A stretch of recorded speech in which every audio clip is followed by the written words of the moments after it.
जय हिंद साथियों, आप सभी का स्वागत है आपके अपने इस YouTube चैनल वीनस क्लासेस पर। आज की इस वीडियो में हम लोग देखेंगे साथियों रेलवे ग्रुप डी भर्ती परीक्षा के लिए model set number 23 model set इससे पहले हम करवा चुके हैं। प्लेलिस्ट बनी हुई है, आप देख सकते हैं। ये मैं वादा करता हूं कि जो ये सभी मॉडल सेट देख लेगा, यानी कि जो ये पूरी प्लेलिस्ट देख लेगा, उसकी तैयारी जो है साथियों संपूर्ण लगभग हो जाएगी। क्योंकि साथियों ये वो प्रश्न हैं जो बार बार रेलवे की परीक्षाओं में पूछे गए हैं और इन्हीं में से प्रश्न साथियों आपके एग्जाम में देखने को मिलेंगे। ठीक है, तो इसमें साथियों रीजनिंग के प्रश्न होंगे, विज्ञान के होंगे, गणित के प्रश्न होंगे, जीके जीएस के प्रश्न होंगे। यूं कहें तो साथियों ये हूबहू पेपर जैसा होगा। और ग्रुप डी वालों के लिए तो यही बात कहूंगा कि अब की बार ग्रुप डी पार, यही नारा उनके लिए काम करेगा। तो ज्यादा समय ना बिताते हुए बच्चों सीधा प्रश्नों की ओर चलते हैं, एकदम रैपिड फायर तरीके से देखेंगे। तो आज की क्लास का पहला प्रश्न देखिए आप सभी के सामने आ गया। क्या कहता है कि कौन सा जंतुओं का सबसे बड़ा समूह है?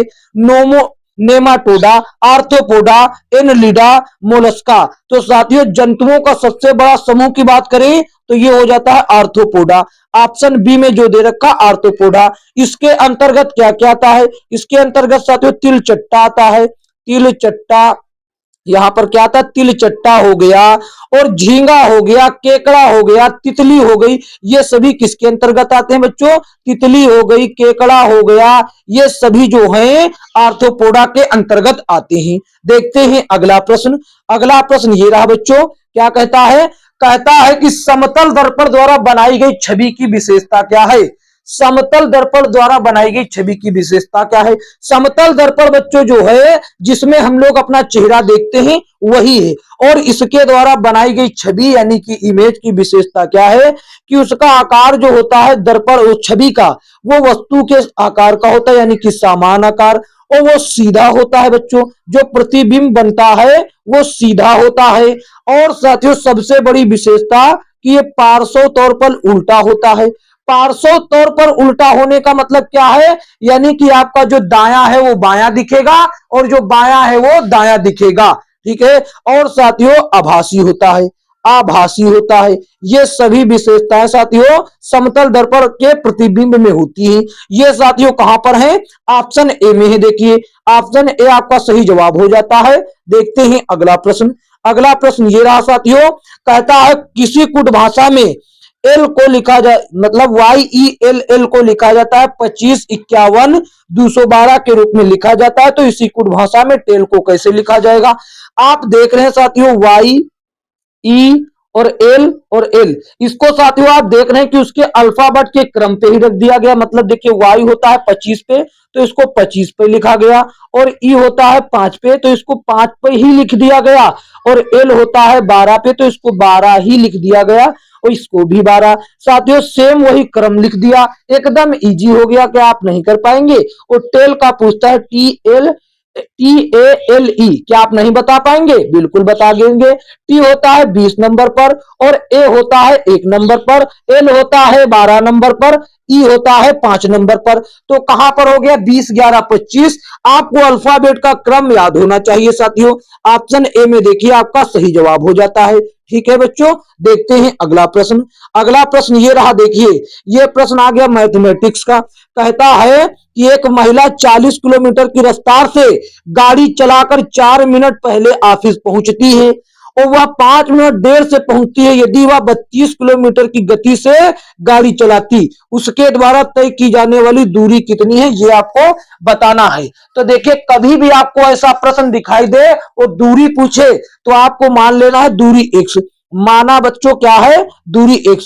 मान लिया मैंने दूरी x है, x किलोमीटर। ठीक है, तो ये जो दूरी है इसी दूरी को वो तो तय कर रही है। तो इस दूरी को पहले जब 40 किलोमीटर की रफ्तार से तय करती है, 40 की रफ्तार से तय करती है, तो ये x बटा 40 कर दिया। ठीक है, x क्या है? x साथियों दूरी है, और दूरी बटा चाल क्या होता है? चाल 40 है, तो दूरी बटा चाल क्या होता है? दूरी बटा चाल होता है समय। तो ये समय हो गया, x बटे 40 एक प्रकार का समय है, और ये पहले जाती है यही समय है। तो इसमें जब जाती है 4 मिनट पहले पहुंचती है, कोई निश्चित समय है तो उसमें 4 मिनट पहले पहुंच गई, यानी कि उसमें 4 मिनट जोड़ेंगे तब वो समय बराबर होगा।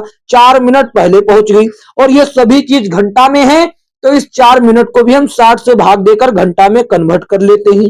ठीक है, अब देखिए वही समय होता है। अब देखिए वही एक दूसरा समय रिलेशन दिया कि उसी दूरी को जब वो 32 की रफ्तार से तय करती है तो बच्चों 5 मिनट देरी से पहुंचती है, यानी कि जितना समय उसको लेना चाहिए था उससे 5 मिनट अधिक लिया, तो ये अधिक समय है, इसी में से घटा देंगे तो वही समय आ जाएगा जो निश्चित समय लगता था उसको। तो ये 5 मिनट घटा दिया मैंने, तो 5 मिनट घटा दिया, इसको भी घंटा में कन्वर्ट करने के लिए 60 से भाग दिया।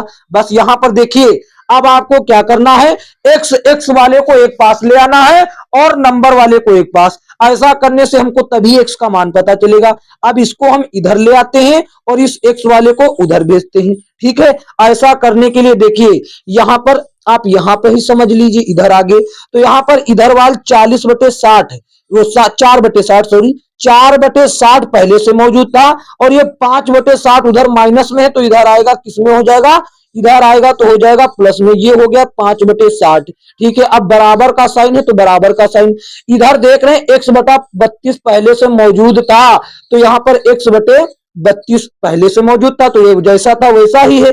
अब ये x/40 उधर माइनस में था तो इधर आया हो गया, सॉरी इधर प्लस में था तो इधर आया माइनस में हो गया x/40। बस x/40 यहां पर लिख दिया। अब देखिए बस इसी को सोल्व कर लीजिए, x का मान आपके सामने होगा। देखिए इसमें साथियों जो 60 नीचे बराबर है तो इसका एलसीएम 60 ही हो जाएगा, तो ये 60 और 4 5 9 सीधा जुड़ गया ये। अब इधर वाल 32 और 40 का एलसीएम होता है 160, 32 और 40 का एलसीएम लिया तो हो गया 160। अब 32 160 को यानी 32 एलसीएम को काटता है 5 बार में, तो इसीलिए इसके ऊपर वाले नंबर को 5 से गुणा कर दिया तो 5x हो गया, माइनस है तो माइनस। अब ये जो 40 है एलसीएम को 4 बार में काटता है तो इसीलिए इसके ऊपर वाले नंबर को 4 से गुणा कर दिया तो 4x हो गया। ठीक है, अब देखिए इधर इसको अगर हम छोटा करना चाहें 3 से काटेंगे तो कितनी बार में कटेगा, देखिए 3 से काटेंगे कटेगा 3 तिया 9, इसको काटेंगे तो 20 तिया 60, यानी कि हमारे पास इधर बचेगा 3/20, 3/20 और इधर क्या बचेगा, इधर देखिए 5x में से 4x चला गया, बचा 1x और नीचे 160 है। ठीक है, नीचे क्या है 160। अब 20 से डायरेक्ट काट लेते हैं, 20 एकम 20, यहां पर 1 बचा और 20 अठे क्या हुआ 160। अब देखिए हम क्रॉस मल्टीप्लिकेशन कर देते हैं, इधर x के साथ करते हैं और इधर 3 के साथ करते हैं, तो हमारे सामने क्या आ जाएगा, इधर x के साथ करेंगे तो इधर x आ जाएगा और इधर 8 का गुणा, इधर 8 बचा 160 नहीं, 8 त्रिक 24 हो जाएगा बच्चों। x का मान कितना आ गया, x का मान आ गया 24 और x मैंने क्या माना था, x माना था उसके द्वारा तय की गई दूरी, और देखिए आपसे प्रश्न में वही पूछा है दूरी, तो बच्चों x बराबर 24 ऑप्शन बी में दे रखा है, ऑप्शन बी आपके प्रश्न का सही जवाब हो गया। देखते हैं बच्चों अगला प्रश्न। सभी बच्चे एक बार वीडियो को लाइक कर देंगे और अपने दोस्तों में शेयर कर देंगे ताकि साथियों तभी जो बच्चे हैं आपके दोस्त लोग वो देख सकें और अपनी तैयारी बेहतर ढंग से कर सके। ठीक है, तो देखिए बच्चों ये क्या कहता है, प्रश्न बेहतरीन है। कहता है एक्स स्क्वायर प्लस ए एक्स प्लस बी को जब x माइनस 7 से विभाजित किया जाता है तो शेष जो है 35 बचता है, और x square plus b x plus a को जब x माइनस 7 से विभाजित किया जाता है तो शेषफल 31 बचता है। तो भैया तो a प्लस बी किसके बराबर है, यहां पर देखिए एक साथियों समीकरण ये है एक्स स्क्वायर प्लस ए एक्स और प्लस ये ए एक्स है। ठीक है, ये 9x मत समझिएगा, ये a है बच्चों। ठीक है, a x और प्लस इसके बाद है b, तो ये b कर दिया, और एक समीकरण यहां पर दूसरे कलर से लिख देते हैं, ये वाला जो दिया गया है एक्स स्क्वायर ये स्क्वायर है बच्चों। ठीक है, x square plus b x plus a ये दिया गया है, और इन दोनों को आप देख रहे हैं कि इसको भी x माइनस 7 से और इसको भी x माइनस 7 से विभाजित किया जाता है। किससे विभाजित किया जाता है, x माइनस 7 से। ये x माइनस 7 अगर बराबर में 0 कर देते हैं तो क्या हो जाएगा, x बराबर 7 हो जाएगा, x बराबर 7, तो इसको एक जगह अलग हमने बॉक्स में बंद कर दिया। अब देखिए और इन जब इसको विभाजित किया जाता है तो बराबर में शेषफल कितना 35 आता है और उसको 31। यहां पर आप लोग गौर करिए, अगर हम x बराबर 7 दोनों में रख दें तो ये साथियों x का मान जो रख रहे हैं ये शेषफल निकालने का तरीका है। तो देखिए शेषफल निकालने का तरीका तो हम रखते हैं। अब x के जगह पर 7 रखेंगे तो यहां पर x स्क्वायर है तो यहां पर 49 हो जाएगा और प्लस ax है तो x के जगह पर 7 यानी कि ये हो जाएगा 7a, ये 7a हो गया प्लस b हो गया। अब हमने आपसे पहले ही कहा x का मान अगर रख दिया तो ये शेषफल निकालने का तरीका हो गया। तो ये साथियों शेषफल इसमें दे रखा है 35 तो बराबर में कर दिया 35 और यहां पर जब हम x का मान रखते हैं तो यहां भी हो जाता है 49 और प्लस हो जाता है ये b है और ये x का मान 7 है और b तो b रहेगा और प्लस a। और हमने आपसे कहा ये शेषफल निकालने का तरीका है और इसमें शेषफल दे रखा है 31 आ रहा तो यहां पर बराबर में 31 रख दिया। अब यहां पर आप देखिए यहां पर बचा 7a, यहां पर बचा 7a प्लस b। अब ये 49 इधर प्लस में उधर जाएगा माइनस में हो जाएगा, ये b है ठीक है। और इधर 35 पहले से मौजूद है, 35 में से 49 जाएगा तो कितना बचेगा, 35 में से 49 जाएगा तो कितना बचेगा, आप कहेंगे सर माइनस का बचेगा, माइनस का 14 तो माइनस का 14 लिख दिया। अब ये समीकरण 1 इसको मान लिया, कोई दिक्कत, किसी को कोई दिक्कत नहीं होना चाहिए। यहां पर देखिए 7b है, 7b प्लस a, हमसे a प्लस b का मान पूछा है, हम निकाल के देंगे भी आपको। 7b प्लस a बराबर हो गया 31 इधर पहले से था और ये 49 इधर माइनस होने आएगा तो यहां पर माइनस का 18 बच जाएगा ठीक है, किसी को कोई दिक्कत नहीं होना चाहिए। ये समीकरण तो देखिए साथियों ये समीकरण 1 हो गया और ये समीकरण 2 हो गए। अगर इन दोनों को हम जोड़ लें तो हमको a प्लस b का मान मिल सकता है ठीक है। तो देखिए हम जोड़ लेते हैं, इन दोनों समीकरणों को हल करना पड़ेगा क्योंकि जब प्रश्न में 2 समीकरण दिए गए हैं तो जोड़ना ही पड़ेगा। तो हम यहां पर लिखेंगे समीकरण 1 और समीकरण 2 को जोड़ने पर समीकरण 1 और समीकरण 2 को हम सीधा लिख दिया समीकरण 1 प्लस 2 ठीक है। अब यहां पर आपको समझ जाना है। अब देखिए समीकरण 1 क्या है बच्चों, समीकरण 1 जो है ये है तो इसको लिख लेते हैं यहां पर। तो लिखा बच्चों, यहां पर लिखा 7a plus b, 7a plus b बराबर में कितना है -14 ठीक है, ये समीकरण 1 हुआ। फिर समीकरण 2 कितना दिया गया है, ये दिया गया है 7b प्लस a बराबर का माइनस में 18 ये दिया गया। अब इसको हम जोड़ लेते हैं, देखिए जोड़ने का साइन डायरेक्ट यहीं पर लगा दिया ठीक है, ताकि आपको कोई दिक्कत ना हो। यहां पर आप देख रहे हैं यहां पर ऊपर है 7a और नीचे है 1a, तो 7a और 1a मिलकर कितने हो गए 8a हो गए, मतलब 8 बार a हो गया तो 8a लिख दिया।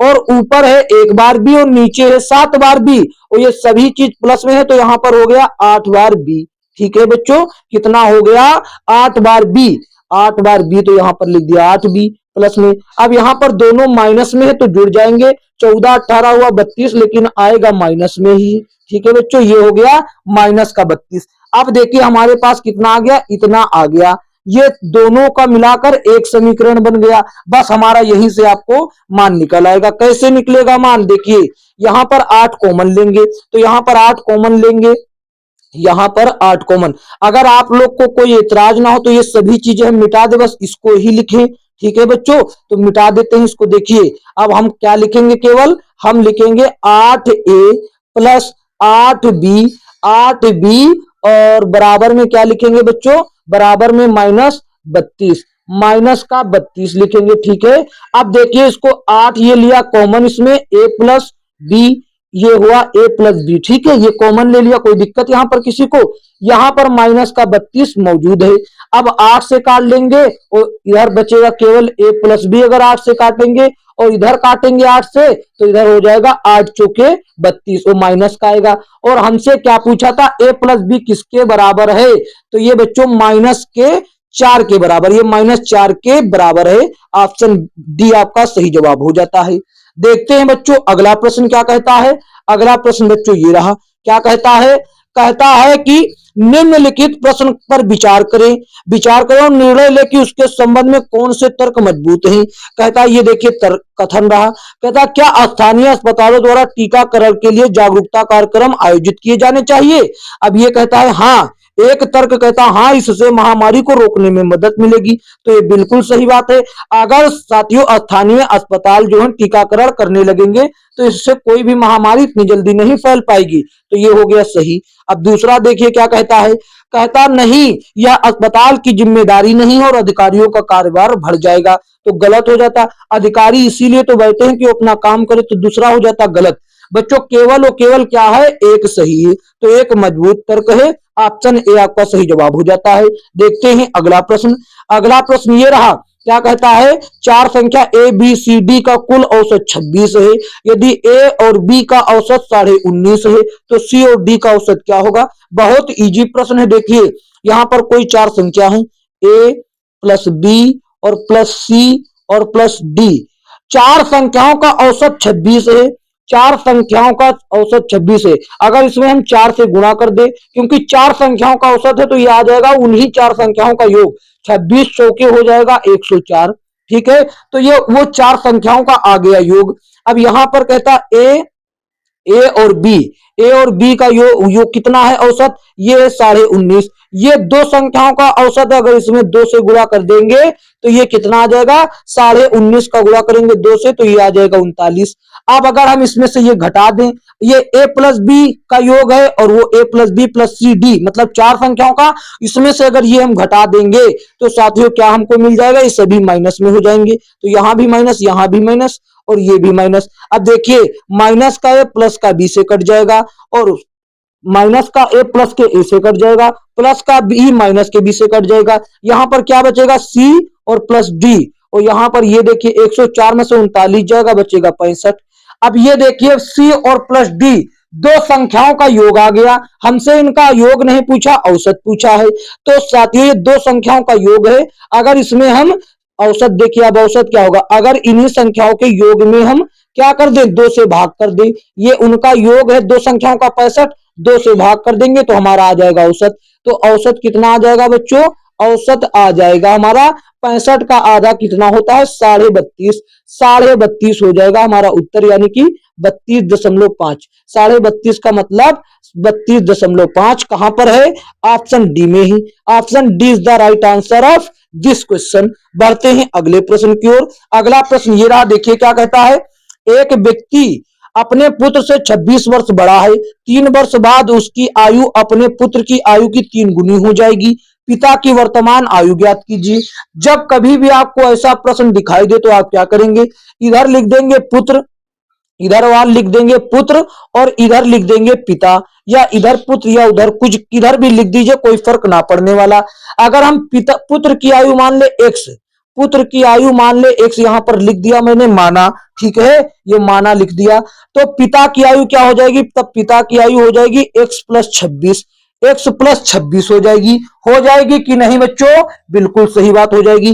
अब कहता है 3 वर्ष बाद, 3 वर्ष बाद इसकी आयु कितनी हो जाएगी, इसकी आयु हो जाएगी x प्लस 3, x प्लस 3, ठीक है, x प्लस 3 हो जाएगी। और इसकी 3 साल बाद क्या हो जाएगी, 3 इसमें भी जुड़ जाएगा। ये x प्लस 26 पहले से था, x प्लस 26 पहले से था, अब 3 और जुड़ गया। ऐसा करने पे क्या हुआ बच्चों, एक कंडीशन लागू हो गई कि ऐसा करने पर 3 वर्ष बाद जो है पिता अपने पुत्र की आयु का 3 गुना हो जाएगा। यानी कि बच्चों इसका कहने का मतलब क्या है, पुत्र की आयु का 3 गुना, मतलब कि इसमें अगर पुत्र की आयु में 3 से गुना कर दिया जाए तो ये पिता की आयु के बराबर हो जाएगी। यही संबंध दे रखा है, बस इसी को सॉल्व कर दीजिए, आपका उत्तर आ जाएगा। देखिए इधर x प्लस और 26 प्लस 3 कितना हुआ, 29 हुआ, तो बहुत अच्छी बात हो गई। और इधर 3 से गुणा करते हैं तो 3 का गुणा x के साथ किया तो ये हो गया 3x, और 3 का गुणा 3 के साथ किया तो 3 3 या 9 हो गया। ये लिखिए। अब देखिए हमको x का मान पता करने के लिए क्या करना होगा, x को एक तरफ करना पड़ेगा, x वाले नंबर को, बाकी को अलग। तो इसको हम ले जाएंगे उधर और इस 9 को लाएंगे इधर, ठीक है। तो देखिए अब आगे आप यहां से देख सकते हैं, जब यहां पर 29 पहले से था 29 पहले से था, अब उस 9 को इधर लाए तो वो उधर प्लस में था, इधर आएगा माइनस में हो जाएगा। अब इधर वाल 3x पहले से था और उधर से साथियों x आएगा तो ये x माइनस में हो जाएगा। किसी को कोई दिक्कत? ये 29 लिखा हुआ, 29 में से 9 गए तो बचा 20 और 3x में से 1x गया तो बचा साथियों 2x। अब x का मान काट लेते, 2 एकम 2, 2 एकम 2, इधर 0 लग जाएगा। तो ये साथियों x का मान क्या आ गया आपके सामने? x का मान आ गया 10। x का मान 10 आ गया, लेकिन ये तो पुत्र की आयु हो गई। हमसे पूछा है पिता की आयु। पिता की आयु से 26 वर्ष ज्यादा है, तो ये पिता की आयु क्या हो जाएगी? पिता की आयु हो जाएगी 10 प्लस 26 हो जाएगी, क्योंकि पुत्र की आयु 10 है तो इससे 26 वर्ष ज्यादा है, ये दे रखा था पहले ही। तो 10 प्लस 26 कितना हो गया? 36 वर्ष हो गया। पिता की आयु कितनी हो गई?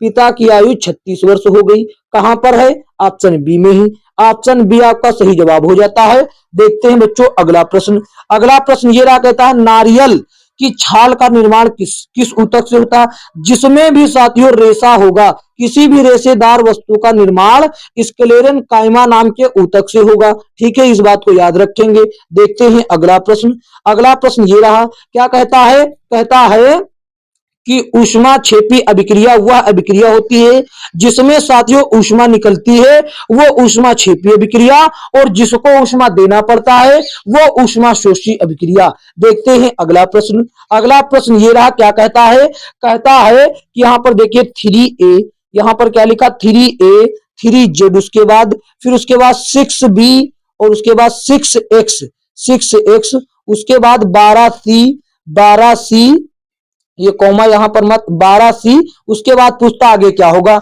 यहां पर देखिए दो संख्याएं आपस में रिपीटेड हैं, तो सबसे पहली बात जाहिर हो गया, यहां पर 3 था उसके बाद फिर 3, 6 था उसके बाद फिर 6, तो यहां 12 उसके बाद 12 हो गया। ये तो कंफर्म हो गया हमको बिना किसी संबंध के। अब लेकिन हम अल्फाबेट में संबंध क्या है वो देख लेते हैं। यहां पर देखिए साथियों ए से हुआ जेड, यानी कि ये उल्टा होता है। यहां पर बी से हुआ 6 एक्स हुआ, लेकिन बी का उल्टा तो वाई होता है, यानी कि ऐसे नहीं होगा। अब ए का संबंध हमने बनाया, एक छोड़कर एक जोड़ा गया। ए होता 1 नंबर पर, बी होता 2 नंबर पर, एक जोड़ा गया। और यहाँ पर ए बी से 1 प्लस हुआ सी, तो यहाँ पर देखिए ये हो गया, एक एक जुड़ रहा। अब आगे वाला नंबर इससे संबंधित है क्या? आगे वाला इससे संबंधित होगा बच्चों, जो उसके बाद आएगा, लेकिन यहाँ पर इसका संबंध इससे नहीं है। तो अब इसका देख लेते हैं। यहाँ पर जेड होता है 26 पर और एक्स होता है 24 पर। यहाँ पर माइनस हुए 2, यहाँ पर माइनस हुए 2, और एक्स होता है 24 पर। अब इसके साथ इसका संबंध यहाँ वाले के बन जाएगा। एक्स होता है 24 पर, तो इसमें से 2 माइनस होगा, क्योंकि आगे वाले से 2 माइनस होकर आया।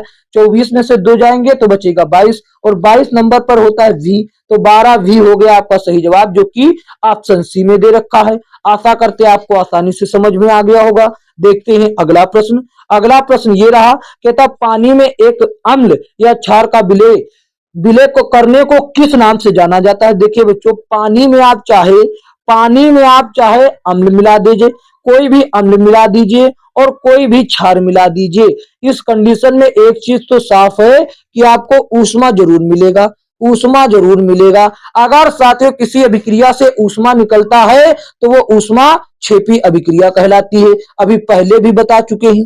और जिसको ऊष्मा देना पड़े अपने पास से वो ऊष्मा शेषी अभिक्रिया होती है। ऑप्शन बी आपका सही जवाब होता है। देखते हैं अगला प्रश्न। अगला प्रश्न ये रहा, देखिए क्या कहता है। कहता है एक मोबाइल को किसी बालकनी से गिराया गया, यदि मोबाइल फोन का द्रव्यमान 0.5 केजी और मोबाइल फोन को 100 मीटर की ऊंचाई से गिराया गया, तो जी बराबर 10 मीटर प्रति सेकेंड ले लीजिए, तो मोबाइल फोन की स्थितिज ऊर्जा क्या हुई? जैसे ही साथियों एच बराबर ऊंचाई का चर्चा होगा, ठीक है। अगर आपसे ऊंचाई का चर्चा हुआ, अगर आपसे कार्य पूछता है या फिर एनर्जी पूछे, तो इस कंडीशन में आप सूत्र लगाएंगे mgh, ये वाला सूत्र लगाएंगे, चाहे कार्य पूछे और चाहे ऊर्जा पूछे। अगर ऊंचाई का चर्चा हुआ तो mgh लगा देंगे। हमसे पूछा पोटेंशियल एनर्जी, एक प्रकार का ऊर्जा ही है, ठीक है, तो एनर्जी ऑफ पोटेंशियल ईपी लिख दिया। अब यहाँ पर mgh लगाएंगे, तो mgh सूत्र तो मैंने बता ही दिया, डायरेक्ट लगाते हैं। m का मतलब द्रव्यमान यानी कि मास, जो कि है 0.5, और उसके बाद g है गुरुत्वीय त्वरण, यहाँ पर दे रखा है 10 मीटर प्रति सेकेंड। अब उसके बाद एच है, एच दे रखा 100 मीटर, तो यहाँ पर इंटू में 100 लिख दिया, सभी का गुणा कर दिया, 0.5 का गुणा 10 के साथ करेंगे तो ये हो जाएगा 5, ये हो जाएगा 5, और 5 का गुणा 100 के साथ करेंगे तो कितना हो जाएगा, ये बन जाएगा साथियों 500, 500 बन जाएगा। ये जूल में है, ऊर्जा जूल में आती है, इसीलिए 500 हो जाएगा। ऑप्शन क्या हो जाएगा बच्चों, आपका सही जवाब। ठीक है, देखते हैं अगला प्रश्न। अगला प्रश्न ये रहा, कहता है स्वर्ग का नर्क से वही संबंध है जो उठने का किसके साथ है। तो स्वर्ग और नर्क एक दूसरे के विलोम है, स्वर्ग और नर्क एक दूसरे के विलोम है, तो उठने का साथियों विलोम क्या हो जाएगा, उठने का विलोम हो जाएगा बैठने से, क्या हो जाएगा, बैठने से, और साथियों लेटने से, लेटने से भी हो जाएगा, और गिरने से भी हो जाएगा। अब ये तीनों हो गए इसके विलोम, तो इनमें से देखिए आप गिरने दे रखा है, आपका सही जवाब हो जाएगा ऑप्शन ए। ठीक है, देखते हैं अगला प्रश्न। अगला प्रश्न ये रहा बच्चों, कहता है ऊर्जा का उपयोग करते हुए पायरुविक का विघटन कहाँ होता है। पायरुविक एक प्रकार का एसिड होता है, इसका विघटन माइटोकॉन्ड्रिया में होता है, माइटोकॉन्ड्रिया में होता है ऑप्शन सी। और माइटोकॉन्ड्रिया को बच्चों क्या कहा जाता है, ऊर्जा का पावर हाउस कहा जाता है, ऊर्जा का पावर हाउस माइटोकॉन्ड्रिया को कहा जाता है। ये चीजें आप को पता होना चाहिए।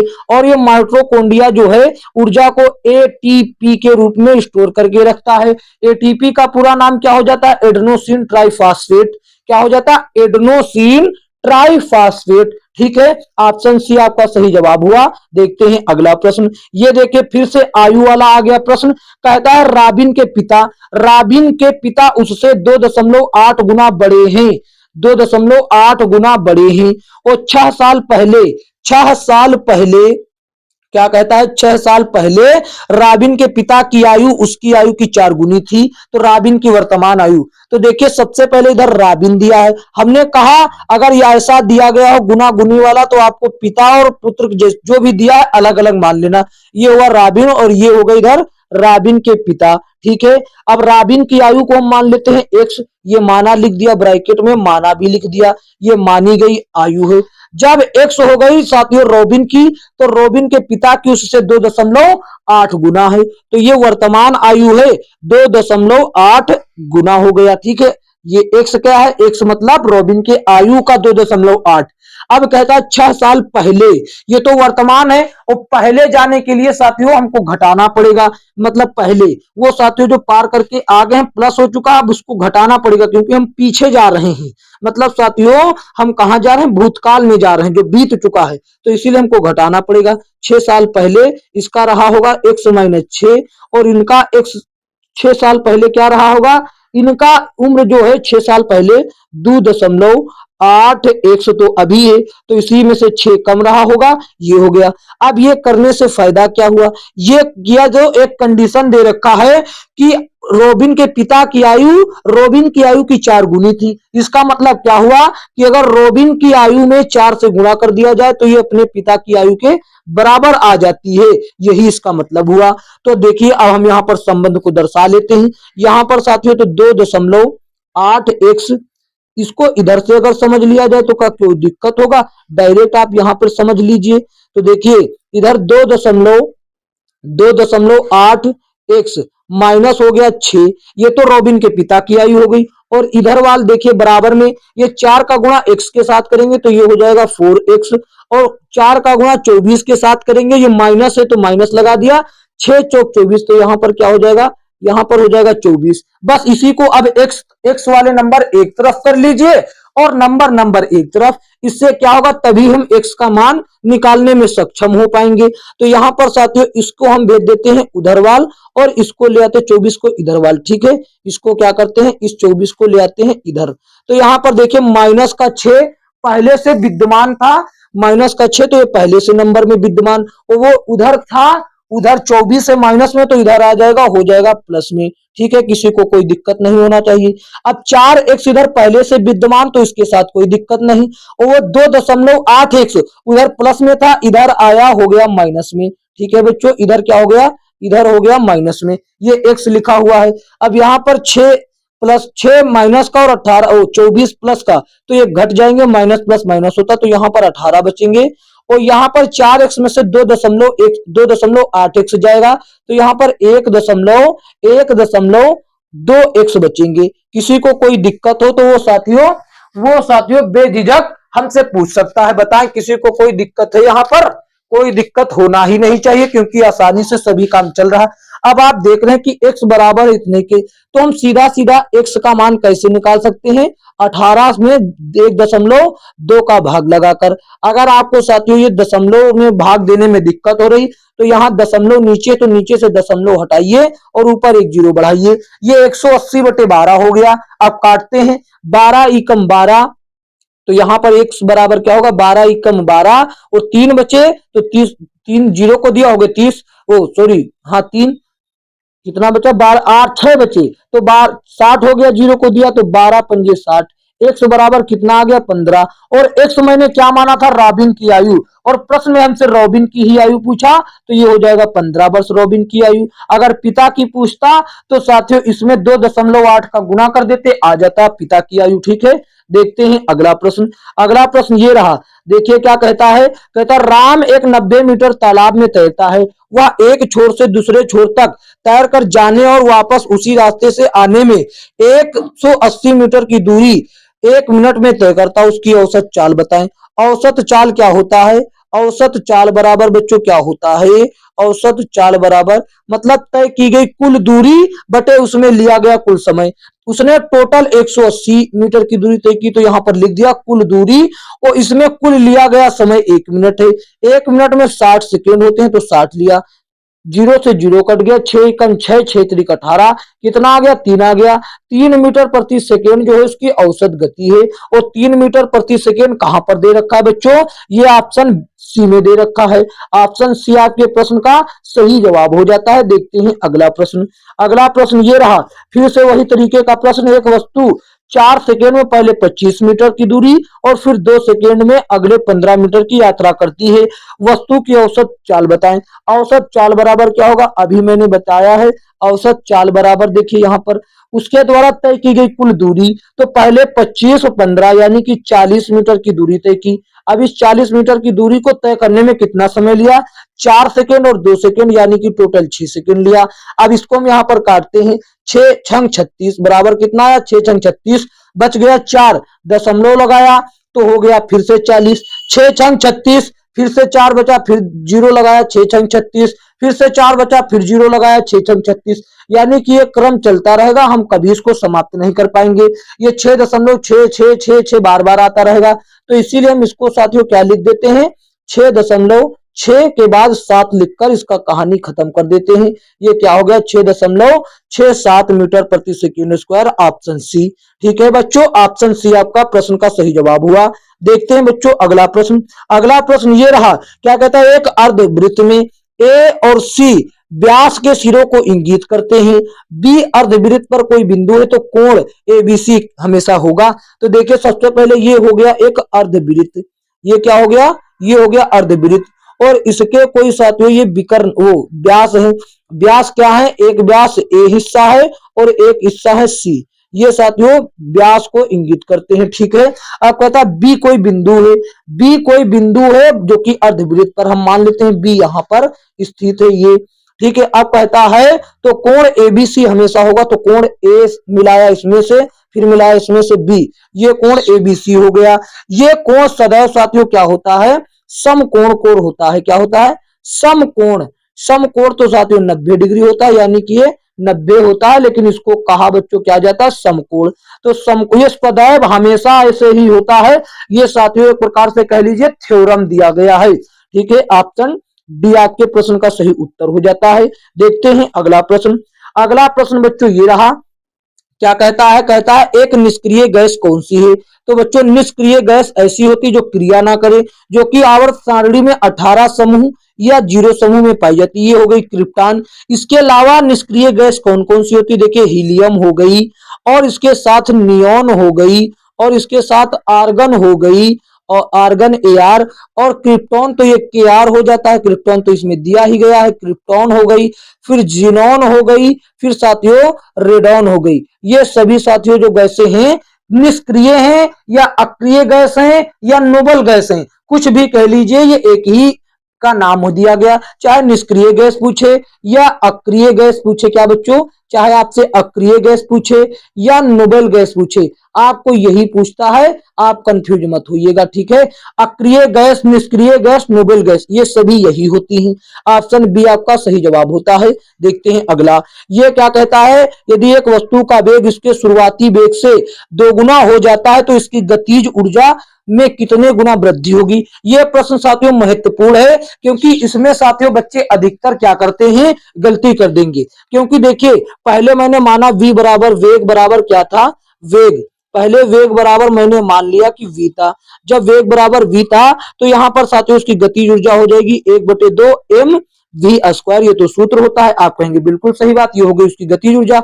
जब यहां पर वेग बराबर दोगुना कर दिया गया, वेग बराबर दोगुना कर दिया गया, यानी कि 2v कर दिया गया, तो इसकी हो जाएगी 1/2 m v। अब ये स्क्वायर हो गया, 2 का स्क्वायर 4 होता है, तो कुछ बच्चे इसको काटेंगे, कहेंगे सर इसको काट दिया, यहाँ पे कुछ नहीं तो 1 होगा, तो ये पहले 1 था अब 4 है, यानी कि 4 गुना हो गई। ऑप्शन ए, जो कि हो जाएगा गलत बच्चों, ये नहीं ऐसे होगा, इसीलिए तो मैंने कहा ये प्रश्न महत्वपूर्ण है, ये हो जाएगा गलत, ठीक है। इसका उत्तर आपसे ये नहीं पूछा। देखिए, उसने कहा कि जब वेग बराबर v था तो इसका गतिज ऊर्जा 1/2 m v स्क्वायर, ये गतिज ऊर्जा का सूत्र होता है, ठीक। और लेकिन जब इसका वेग दुगुना किया गया, वेग दुगुना किया गया यानी कि 2v कर दिया गया, तो इसकी गतिज ऊर्जा क्या हो गई, 1/2 m और v, यानी v के स्क्वायर के साथ इसका पूरे का स्क्वायर होगा, ठीक है बच्चों। तो यहाँ पर v का तो हो जाएगा v और गुणे में 2 का हो जाएगा 4, इसको पीछे लिख दिया, ठीक है। तो यहाँ पर देखिए, यहाँ कुछ नहीं तो 1 लिखा ही होगा। अब इसको काट देते हैं, खत्म कर देते हैं, यहाँ पर 1 बचा, या फिर अंतर कर दे या कुछ कर दे, आएगा तो वही ही। वो बराबर में इधर क्या बचा, इधर बचा 4। उसने कहा है कि कितने गुना वृद्धि हुआ है। इस प्रश्न में देखिए, ये पूछा कितने गुना वृद्धि, पहले 1 था, पहले कितना था बच्चों, पहले 1 था, अब इस 1 से 4 होने में कितने गुना वृद्धि किया गया, 1 से 4 होने में 3 गुना वृद्धि किया गया, यानी कि 3 गुना जोड़ा गया, तो 3 आपका उत्तर होगा, ठीक है बच्चों। आपका उत्तर क्या होगा, 3 होगा। देखते हैं अगला प्रश्न। अगला प्रश्न बच्चों ये रहा, क्या कहता है, दिए गए कथनों व निष्कर्षों को ध्यान से पढ़े और चुने कि कौन से निष्कर्ष तार्किक रूप से कथन का अनुसरण करते। अब आपको एक चीज हम बता देते हैं कि कथन और निष्कर्ष वाले प्रश्न में ऊपर का ये भाग आपको पढ़ना ही नहीं है ज्यादा, अगर प्रश्न वाला है तो पढ़ लेना है।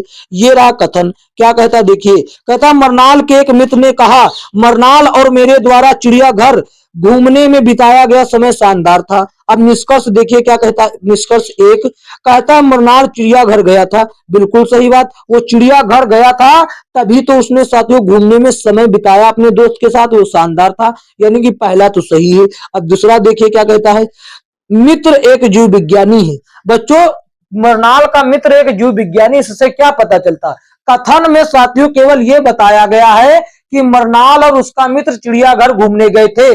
अब ये घूमने से ये तो नहीं पता चलता कि उसका जो दोस्त है, उसका जो मित्र है, वो एक जीव विज्ञानी है, यानी कि उसके चरित्र और कारोबार और साथियों संपूर्ण व्यवहार के बारे में जानकारी नहीं मिलती है, तो ये हो जाता है गलत।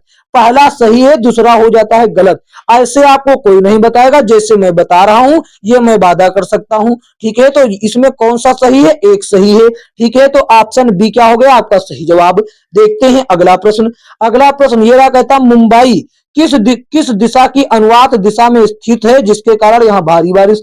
पश्चिमी घाट के एकदम किनारे पर स्थित है, पश्चिमी घाट के एकदम किनारे पर स्थित होने के कारण यहाँ भारी बारिश होती है, ठीक है। देखते हैं अगला प्रश्न। अगला प्रश्न ये रहा, कहता कौन विद्युत धारा के तापीय प्रभाव के व्यवहारिक अनुप्रयोगों पर नहीं आधारित। तापीय प्रभाव का मतलब कौन ऐसा है जो तापमान पर काम नहीं करता, गर्म होकर काम नहीं करता।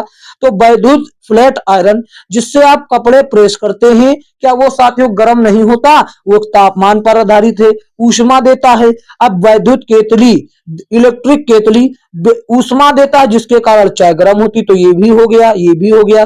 और इलेक्ट्रिक घंटी, इलेक्ट्रिक घंटी जो बच्चों आपके घर के बाहर बेल लगी होती है, उसका साथियों तापमान से कोई लेना देना नहीं, तो हमारे प्रश्न का यही उत्तर हो जाता है। जबकि इलेक्ट्रिक टोस्टर तापमान यानी कि ऊष्मीय प्रभाव पर आधारित है। ऑप्शन सी आपके प्रश्न का सही जवाब हो जाता है। देखते हैं बच्चों अगला प्रश्न। अगला प्रश्न ये रहा, कहता सूर्य की ऊर्जा की स्रोत सूर्य की ऊर्जा का स्रोत क्या है बच्चों? सूर्य की ऊर्जा का स्रोत जो है वो नाभिकीय संलयन है। ये हम कई बार आपको बता चुके, आज भी बता देते हैं। देखिए, नाभिकीय संलयन का मतलब क्या होता है? मान लीजिए यहाँ पर कोई एक छोटा नाभिक था। ये छोटा नाभिक एक प्रकार से मान सकते हैं हाइड्रोजन का नाभिक था। हाइड्रोजन में केवल एक तत्व होता है, इसलिए हाइड्रोजन का नाभिक। अब देखिए, एक इलेक्ट्रॉन होता है, ये मानकर चलिए, और प्रोटॉन और न्यूट्रॉन ये होते हैं साथियों नाभिक में। और ये भी एक नाभिक था छोटा, और ये भी हाइड्रोजन का था।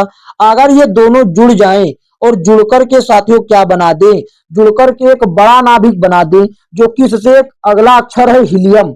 हीलियम का नाभिक अगर बना देते हैं तो इस क्रिया में साथियों अपार मात्रा में ऊर्जा उत्पन्न होगी। अपार ऊर्जा उत्पन्न होगी। क्या? अपार ऊर्जा, जिसकी कोई ठाह नहीं होगी। बहुत भारी भरकम में ऊर्जा उत्पन्न होगा। तो यही साथियों जो ऊर्जा बनता है, यही सूर्य की ऊर्जा का कारण है।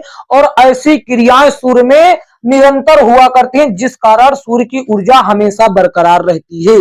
ठीक है साथियों, आशा करते हैं आपको आसानी से समझ में आ गया होगा। तो देखते हैं बच्चों अगला प्रश्न। अगला प्रश्न ये हो जाता है, देखिए क्या कहता है? कहता है एक 70 केजी का आदमी 50 न्यूटन के बल से 50 केजी के आदमी को धक्का देता है, तो 50 केजी वाले आदमी ने दूसरे व्यक्ति को कितने बल से धक्का दिया होगा? देखिए, आपको हम बता दें, यहाँ पर एक 70 केजी का आदमी है। ये हो गया 70 केजी का आदमी। ठीक है बच्चों, अब यहाँ पर एक दूसरा व्यक्ति है, ये 50 केजी का आदमी। ये है 50 केजी का आदमी। ठीक है, ये 50 केजी का हो गया। अब ये साथियों क्या करता है? 70 केजी वाला इसको धक्का देता है 50 न्यूटन के बल से। ठीक है, 50 न्यूटन के बल से धक्का दिया उसने। 50 न्यूटन के बल से धक्का दिया। और साथियों, न्यूटन के गति का तीसरा नियम क्या कहता है? कि क्रिया प्रतिक्रिया का नियम। वस्तु चाहे छोटी हो, चाहे बड़ी हो, चाहे भारी हो, चाहे हल्की हो, ये इस पर निर्भर नहीं करता। अगर उसको साथियों जितना क्रिया दिया गया, उसके बदले में वो उतना ही प्रतिक्रिया देगा। यानी कि आप जितनी तेजी से उसको धक्का देंगे, वो उतनी तेजी से आपको धक्का देगा। यानी कि ये भले ही 70 केजी का आदमी भारी हो, लेकिन ये छोटे हल्के आदमी को 50 न्यूटन से धक्का दिया, तो ये भी उसको 50 न्यूटन से ही धक्का देगा। तभी तो क्रिया प्रतिक्रिया का नियम लागू होगा। तो ये भी किससे देगा? 50 न्यूटन से ही देगा। तो ऑप्शन क्या हुआ? आपका सही जवाब हो जाएगा। साथियों, ऐसे प्रश्न आपको कंफ्यूज कर सकते हैं, लेकिन आप कंफ्यूज मत होइएगा। ठीक है, देखते हैं अगला प्रश्न। अगला प्रश्न ये रहा, क्या कहता है? वंशानुक्रम की इकाई क्या है बच्चों? जीन है। ये वंशानुक्रम क्या होता है? मतलब आपके वंश की पहचान चला करती है। यानी मान लीजिए आपके दादाजी थे, दादाजी के कुछ लक्षण रहे होंगे, वो उनके बेटे में नहीं दिखे, वो उनके बेटे में नहीं दिखे, लेकिन बेटे के बेटे में दिख गए, बेटे के बेटे में दिख गए। लेकिन दादा और पोता का तो कोई संबंध ना था, लेकिन वो जीन का संबंध था। जीन यानी कि डीएनए, डीएनए से निर्मित इनके जीन इसमें गए, तो इनमें ना दिखे तो कोई जरूरी भी नहीं था, लेकिन इन्हीं के माध्यम से इनके जीन इसमें गए, तो इनके जीन इसमें ट्रांसफर हो गए। इसीलिए बेटे, दादा के लक्षण बेटे के बेटे में दिख सकते हैं, या हो सकता है इनके बेटे में ना दिखे तो इनके बेटे में दिख सकते हैं। यानी कि पीढ़ी दर पीढ़ी के लिए उत्तरदायी रहते हैं ये, और वंशों का क्रम चलता रहता है। ये जीन होता है, और जीन साथियों महीन पतली संरचना होती है, जो डीएनए से बनी होती है। डीएनए का पूरा नाम डीऑक्सीराइबोस न्यूक्लिक एसिड होता है। देखते हैं अगला प्रश्न। अगला प्रश्न ये रहा बच्चों, क्या कहता है? कहता है कि निम्न चित्र 50 ग्राहकों द्वारा पसंद किए जाने वाले चित्र के 2 ब्रांड के सैंपल साइज सर्वे परिणामों का प्रतिनिधित्व करता है। आंकड़े के आधार पर कितने ऐसे व्यक्ति हैं जिन्हें चिप्स के 2 ब्रांडों में से कोई भी ब्रांड पसंद नहीं? यहाँ पर देखिए, ये जो गोला है, ये सर्कल, ये B1 ब्रांड है, चिप्स का है, ये B1 ब्रांड है। और ये गोला देखिए क्या कहता है?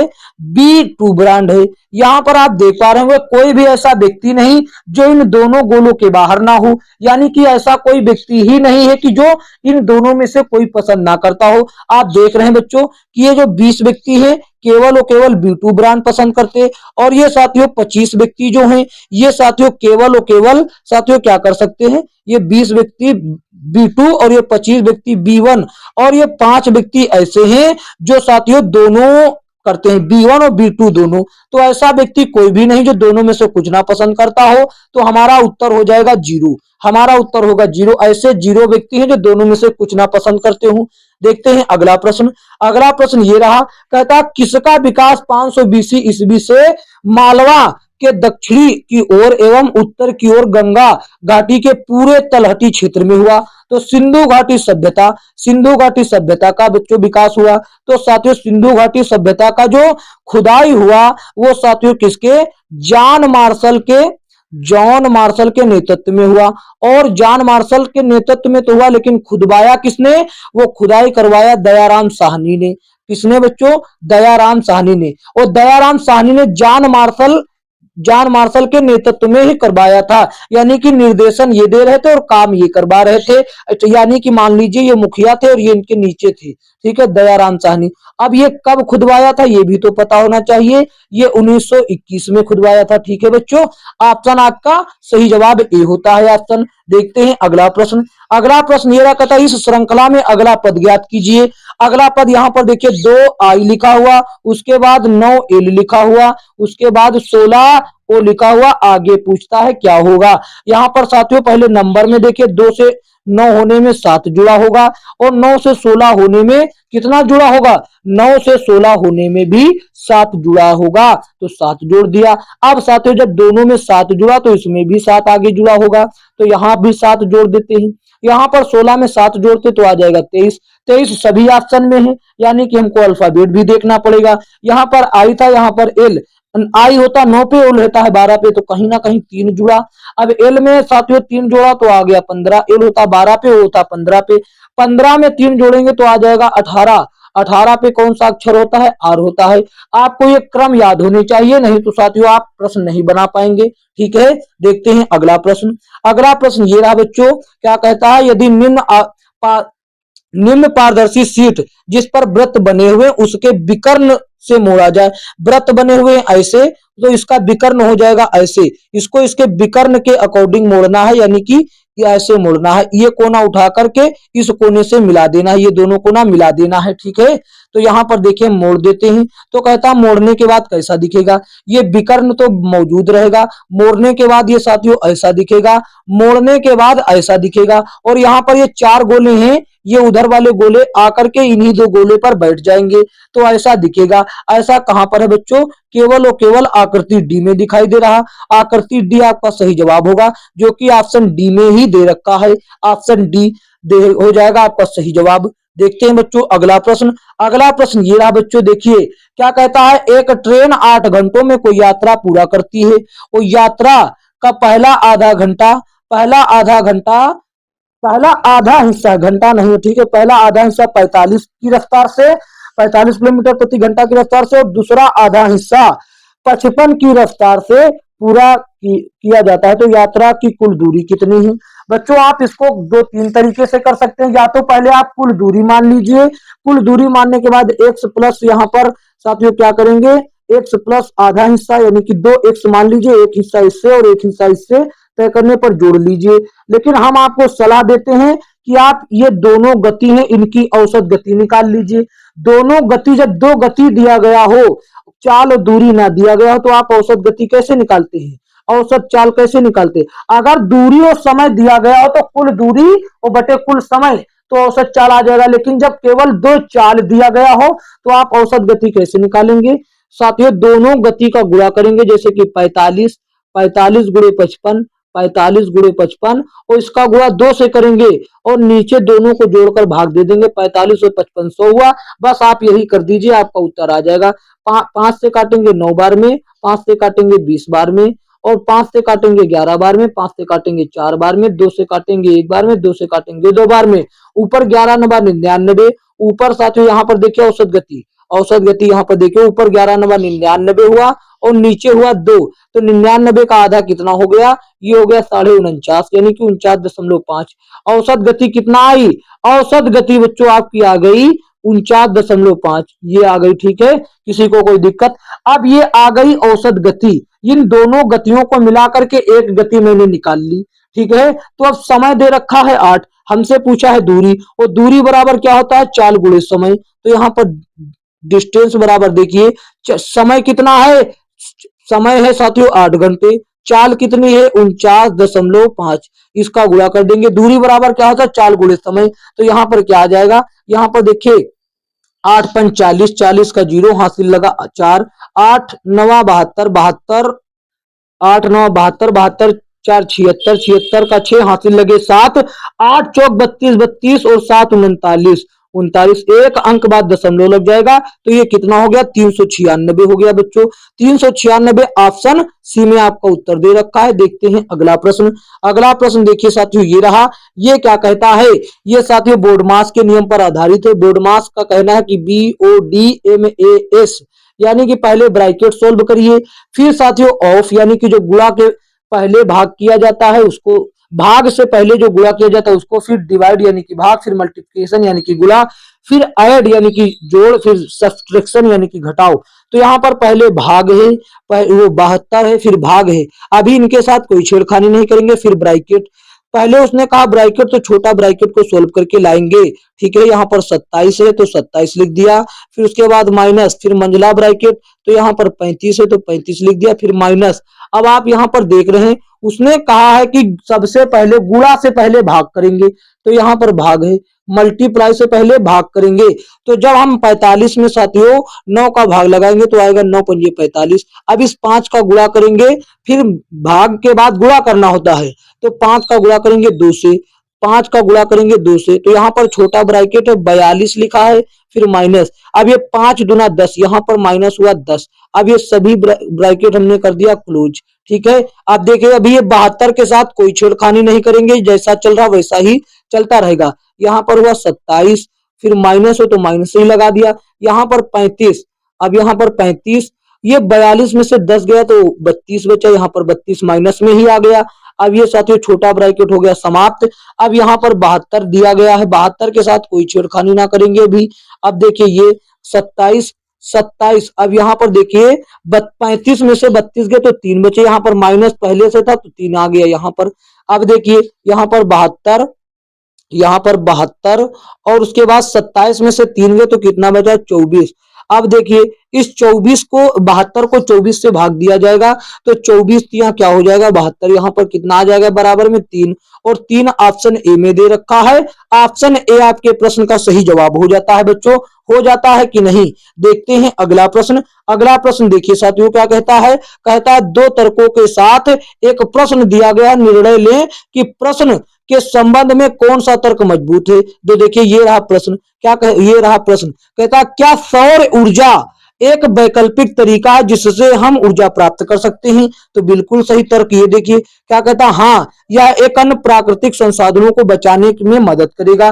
बिल्कुल सही बात है, ये अगर इसका उपयोग करेंगे तो प्राकृतिक संसाधन भी बचेंगे, ठीक है। तो ये एक हो जाता सही। अब दूसरा देखिए क्या कहता है, ये आम, ये नहीं, ये आम जनता के लिए नहीं है। तो अगर इसको आम जनता ना प्रयोग करेगा तो कौन क्या भूत प्रेत प्रयोग करेंगे, तो ये हो जाता गलत। ये आम जनता ही तो प्रयोग करेगी, तो दूसरा हो जाता गलत। केवल एक मजबूत है, तो ऑप्शन सी देखिए आपके प्रश्न का सही जवाब हो जाता है। देखते हैं अगला प्रश्न। अगला प्रश्न फिर से एक तर्क वाला आ गया, लेकिन ये दूसरा है। यहाँ पर डायरेक्ट कथन पढ़ते हैं बच्चों, देखिए क्या कहता है। ये प्रश्न साथियों आपको कंफ्यूज कर देगा। अब कैसे कंफ्यूज करेगा, देखिए हम आपको बताते हैं कि कैसे कंफ्यूज करेगा। कहता है क्या बच्चों को मोबाइल फोन का उपयोग करने से प्रतिबंधित किया जाना चाहिए। अब तर्क एक क्या कहता है, हाँ इसकी लत लग जाती है और इसके विकिरण बहुत हानिकारक होंगे। अब सभी लोग कहेंगे ये साथियों सही है, सभी लोग कहेंगे सही है कि नहीं, सभी लोग कहेंगे। तो अभी रुके रहिए, हम देखिए क्या कहते हैं वो भी सुनिए। पहले दूसरा पढ़ लीजिए, दूसरा क्या कहता है, नहीं हमें बच्चों को संचार के लिए मोबाइल का उपयोग जिम्मेदारी से करने हेतु शिक्षा देनी चाहिए। ये हो गया सही, ये दूसरा है बच्चों, ये हो गया सही, और ये पहला था ये हो गया गलत। अब ये कैसे गलत हुआ, ये देखिए साथियों कैसे गलत हुआ। अब देखिए साथियों आधुनिक युग जो है वो डिजिटल युग है और सभी काम साथियों ऑनलाइन के माध्यम से हो रहे हैं, सभी काम जो है ऑनलाइन के माध्यम से हो रहे हैं। अगर हम साथियों बच्चों को अगर पहले से ही मोबाइल फोन प्रतिबंधित कर देंगे तो वो सारी सिस्टम डिजिटल युग क्या हो रहा कैसे समझ पाएंगे। बच्चे का उम्र 18 वर्ष से कम माना जाता है, ठीक है।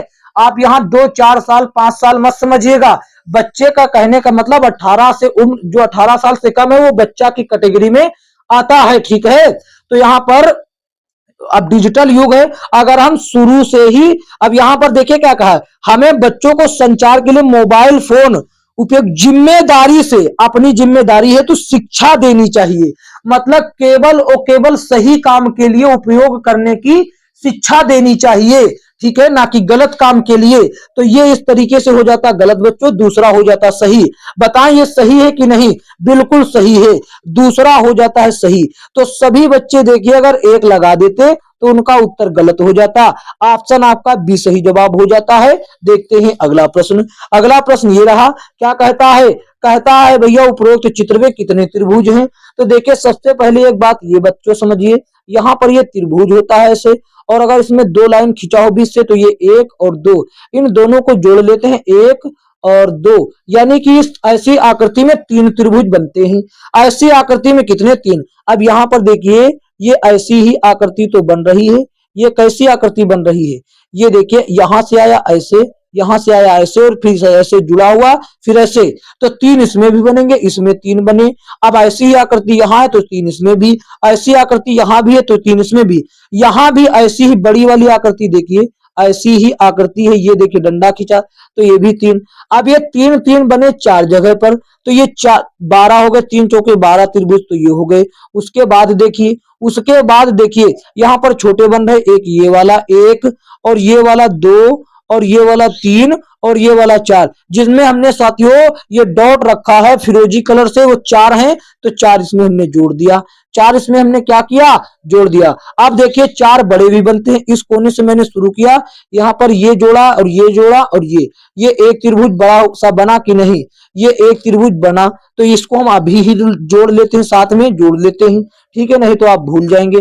अब देखिए इस कोने से शुरू किया, अब इस कोने से, यहां पर इसको देखिए विकर्ण मिलाया, ये देखिए यहां भी ये भी बना एक, ये भी एक, तो इसको भी जोड़ कर लेते हैं। अब देखिए आगे रेड कलर से इस कोने से देखिए ये विकर्ण मिलाया, यहां से मिलाया, ये भी बना, ये भी एक बना कि नहीं बना? ये भी एक कोने से बन गया, तो इसको भी जोड़ लिया मैंने। अब देखिए आप इस कलर से देखिए, इस कोने से देखिए यहां पर ये विकर्ण मिलाया और ये विकर्ण मिलाया, ये, अब ये देखिए ये भी एक बन गया, ये भी एक बन गया। अब इसके अलावा कोई त्रिभुज इसमें नहीं है, ये कह सकते हैं हम।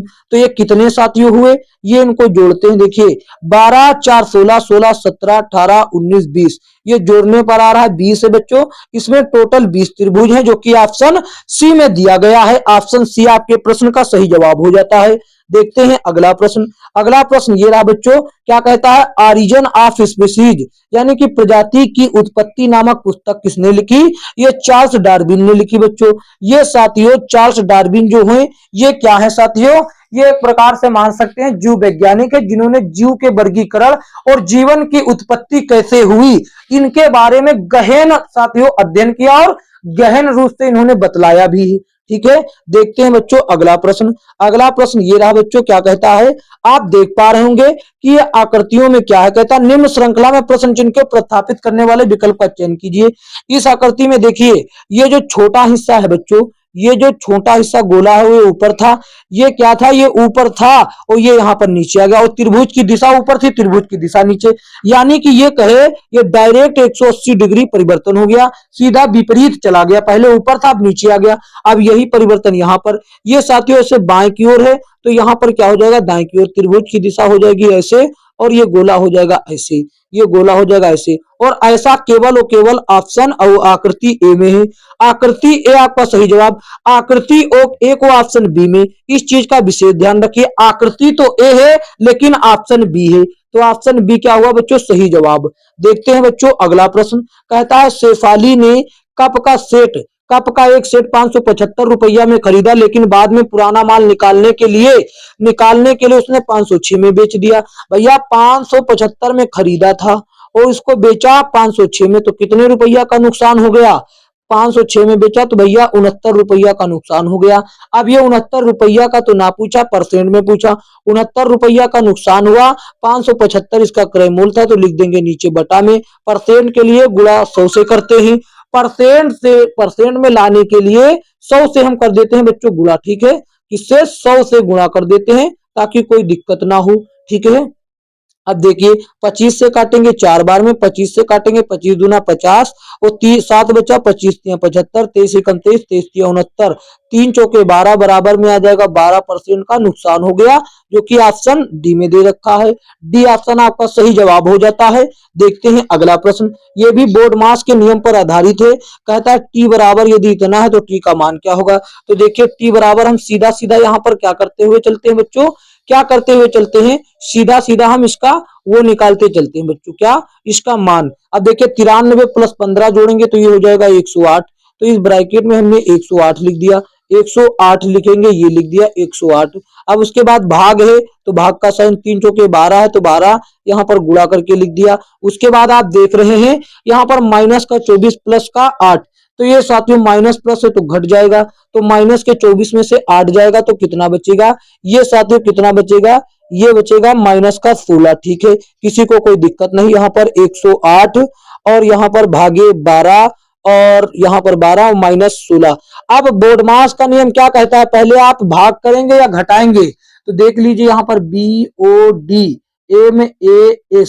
साथियों घटाने का तो सबसे लास्ट में है, डिवाइड सबसे पहले डिवाइड करेंगे क्योंकि और कुछ है ना, तो इसको जब डिवाइड करेंगे तो कितना आएगा 12 नवा 108, 12 नवा 108, यहाँ पर आ गया इतने के जगह पर क्या आ गया, इतने के जगह पर आ गया 9, फिर ये ला रहा 16, तो ये 16 हो गया 16। अब ये देखिए 9 प्लस का 16 माइनस का, तो ये साथियों घट जाएंगे माइनस प्लस माइनस, तो 16 में से 9 गया तो बचा 7, लेकिन साथियों चिन्ह किसका लगेगा, जो बड़ा नंबर 16, तो ये माइनस का 7 आएगा, जो कि ऑप्शन बी में सही जवाब दे रखा है। देखते हैं अगला प्रश्न, अगला प्रश्न ये रहा बच्चों, क्या कहता है, कहता है दो संख्याओं का मासा 35 है और लासा 210 है और उनमें से एक संख्या 105 है, तो दूसरी संख्या बताएं। कभी भी ऐसा संबंध दिया हो तो आप यहाँ पर लिख दीजिए संबंध, एक संख्या गुणे दूसरी संख्या, ये दूसरी संख्या बराबर होगा एलसीएम, एलसीएम गुणे एचसीएफ, यानी कि लासा गुणे मासा, ये नियम लगा दीजिए आपका उत्तर आ जाएगा। पहली संख्या 105 है तो 105 लिख दिया, दूसरी संख्या क्या है हमको नहीं पता तो हमने 2 ही लिख दिया, एलसीएम 210 है तो 210 लिखा, एचसीएफ 35 है तो 35 लिखा। अब देखिए दूसरी संख्या पता करने के लिए दूसरी संख्या को यही रखेंगे और इधर 210 गुणे 35, 210 गुणे 35 और ये साथ इधर भाग में आ जाएगा 105। अब 35 से काटेंगे 105 को 3 बार में, 3 को 210 से काटेंगे, 210 को 3 से काटेंगे तो आ जाएगा 3 7 21 यानी कि 70, 70 दूसरी संख्या का मान हो गया बच्चों, दूसरी संख्या बराबर कितनी हो गई, 70 हो गया। ठीक है बच्चों, देखते हैं अगला प्रश्न, अगला प्रश्न देखिए साथियों क्या कहता है, ये रहा रीजनिंग का प्रश्न, क्या कहता है दी गई श्रृंखला में अगला पद ज्ञात कीजिए, क्या होगा, तो यहाँ पर बता देंगे, क्या नहीं बता पाएंगे। यहाँ पर देखिए 15 एच एफ, उसके बाद क्या है 30 एल जे। मैंने सोचा यहाँ पर 15 का गुणा हुआ 2 से, पहले सोचा, ये मेरी मानसिकता है, तो यहाँ पर हो गया 30, अब 30 का गुणा होगा 2 से तो आएगा 60, लेकिन ये मानसिकता हमारी गलत हो गई, कहीं भी 60 नहीं है, तो ये हमारा उत्तर नहीं हो सकता है। अब हमने मानसिकता बनाई कि हो सकता है 15 में जोड़ा गया हो, 15 हो सकता है 15 में 15 जोड़ा गया हो। ठीक है, तो यहाँ पर 30 आया, अब इसमें 15 जोड़ेंगे तो आ जाएगा 45, 45 ऑप्शन में दिया गया है तो बिल्कुल सही बात। अब लेकिन 45 तो बहुत जगह है, तो हमको यहाँ पर क्या करना होगा, अल्फाबेट में पहले का संबंध पहले से, एच होता है 8 पर, एल होता है 12 पे, यानी कि 4 जोड़े गए। अब एल में 4 जोड़ेंगे तो कितना हो जाएगा, एल 12 पे 4 जोड़ेंगे 16, 16 पे हो गया पी, 45 पी से केवल एक ही विकल्प स्टार्ट है तो यही हो जाएगा। इस अक्षर को देखना ही नहीं पड़ा तो यहाँ पर एन आएगा, ये मैंने ऐसे ही बता दिया क्योंकि पी से केवल यही विकल्प स्टार्ट है। ठीक है, ऑप्शन सी आपके प्रश्न का सही जवाब हो जाता है। देखते हैं अगला प्रश्न, अगला प्रश्न ये रहा बच्चों, कहता है एक धूप बत्ती बनाने वाली कंपनी द्वारा व्यय निम्नलिखित है, क्रय मूल्य पर 40 रुपया क्रय पर और कर्मचारियों को वेतन देने में 20% खर्चा करता और रख रखाव पर 40% खर्चा करता है। यदि कंपनी वेतन के रूप में 50,000 रुपया खर्च करता है तो भुगतान करती है, तो उसके द्वारा रख रखाव पर कितना व्यय किया गया। तो देखिए वेतन में परसेंट में कितना खर्चा करता है, परसेंट में 20% और रुपया में दिया गया है 50,000, तो 20% का मान कितना हो गया 50,000। और हमसे पूछता है रख रखाव पर। आप देख रहे हैं कि रख रखाव पर क्या कितना खर्च करता है, रख रखाव पर कितना खर्च करता है 40%। यानी कि हमको 40% का मान चाहिए, 20% का है 50,000, तो 40% का कैसे, तो हम सीधा ऐसे ही ये कर सकते हैं, इसको अगर 2 से गुणा कर दे, इसको क्या कर दे बच्चों 2 से गुणा कर दे, तो यहाँ पर 40% आ जाएगा। जब इधर 2 से गुणा किया तो इधर भी करेंगे 2 से गुणा, तो इधर 2 से गुणा करेंगे तो ये आ जाएगा 1,00,000। 1,00,000 ही साथियों हमारा सही उत्तर हो जाएगा। देखिए हमसे 40% का मान पूछा, हम चाहे जैसे मान निकाल सकते हैं। ये साथियों आपका उत्तर हो गया। बताओ किसी को कोई दिक्कत हो तो आपका उत्तर हो गया option A. Option A is the right answer of this question. देखते हैं अगला प्रश्न। अगला प्रश्न ये रहा। देखिए ये प्रश्न भी साथियों एक अपने आप में टेढ़ा है और बच्चों को फंसाने की पूरी क्षमता रखता है, जो बच्चा अगर सावधानी पूर्वक ना करे। यहाँ पर लिखा हुआ टेस्ट, TEST, टेस्ट लिखा हुआ, ये ई है, ठीक है। अब यहाँ पर कहता है क्षैतिज दर्पण छवि। जो बच्चा जानकार नहीं होगा तो वो ऐसे बनाएगा दर्पण, ऐसे बनाएगा दर्पण, और कहेगा सर ये रहा टी, और एस हो जाएगा ऐसे, और ई हो जाएगा ऐसे, और टी हो जाएगा ऐसे। और यहाँ पर कहां पर दिया गया, वो ये दे रखा है ऐसे। ऑप्शन बी, आकृति बी को उत्तर मार देगा, जो कि हो जाएगा गलत। ये है गलत। यहां पर उसके शब्दों का इस्तेमाल देखिए। ये जो आपने दर्पण इस्तेमाल किया, ये ऊर्ध्वाधर दर्पण है, यानी कि खड़ा हुआ दर्पण ऊर्ध्वाधर है। और उसने कहा क्षैतिज दर्पण, उसने कहा आपसे क्षैतिज दर्पण। तो क्षैतिज दर्पण तो होता है ऐसे लेटा हुआ, ऐसे दर्पण होता है क्षैतिज, ऐसा आकृति बनेगा। तब टी साथियों ऐसा बनेगा, एस ऐसा बनेगा, और ई तो वैसा ही रहेगा, टी ऐसा बनेगा। और ऐसा देखिए कहां पर है, ऐसा देखिए कहां पर है, ऐसा आकृति सी में ही, ऐसा साथियों कहां पर है आकृति सी। तो इस तरीके से आकृति सी आपका सही जवाब होता है। तो ऑप्शन ए देखिए, ऑप्शन ए में सी दे रखा है, तो ऑप्शन ए आपका सही जवाब हो जाता है। तो बताएं इसमें कंफ्यूज हो सकता था कि नहीं बच्चे, ठीक है। देखते हैं अगला प्रश्न। अगला प्रश्न ये रहा बच्चों, क्या कहता है कि इसमें आपको वो बताना है कि कौन सी संख्या शांत है, जो कट जाएगी वो संख्या शांत है। तो सबसे पहले पहले को चेक करते हैं। यहाँ पर काट लेते हैं, इसको पहले से ही छोटा कर ले। 9 से काटेंगे 1 बार में, 9 से काटेंगे 5 बार में, ये 1/5 है। और 1/5 में बच्चों अगर भाग देंगे तो 0.2 आता है, यानी कि ये कटकर समाप्त हो गया। यही हमारा उत्तर है। जो कटकर समाप्त हो जाए, रुक जाए, वही शांत है। बाकी आपके प्रयोग के लिए हम इसको भी बता दे। देखिए इसको छोटा करते, 3 से काटेंगे 2 बार में, 3 से काटेंगे 15 बार में। अब देखिए इसको काटते हैं, 15 से पहले भाग करने गए 2 में, वो पहले ही छोटा, तो 0 लगाकर दशमलव बढ़ाया, तो ये हो गया 20। 15 एकम 15, ठीक है। तो 5 बचा, 5 में 0 बढ़ाया 50 हो गया। तो 15 तिया 45, फिर से 5 बचा, फिर 0 बढ़ाया, फिर 50 हुआ। 15 तिया 45, फिर से 5 बचा, फिर से 0 बढ़ाया, 15 तिया 45। यानी कि ये क्रम चलता रहेगा। और ये जो डी वाला और ये सी वाला, इनमें भी इसी तरीके से कोई क्रम दिया गया, यानी कि ये रिपीटेड होता रहेगा कुछ ना कुछ। तो ऑप्शन ए आपका सही जवाब हो जाता। देखते हैं अगला प्रश्न। अगला प्रश्न ये रहा, क्या कहता है, कहता है 2 पाइप ए और बी एक जलाशय को 4 घंटे में भर सकते हैं। यदि दोनों जलाशय को अलग अलग खोला जाता है दोनों को, तो बी जलाशय को भरने में ए से कितना अधिक घंटे लेगा, कितने अधिक घंटे लेगा, जबकि ए अकेला इस जलाशय को 6 घंटे में भर सकता है। यहाँ पर देखिए यदि ए और बी की बात करें, ए प्लस बी एक साथ में जब भरते हैं तो 4 घंटे में पूरा भर देते हैं। तो 1 घंटे में 4 बटे भाग, 1/4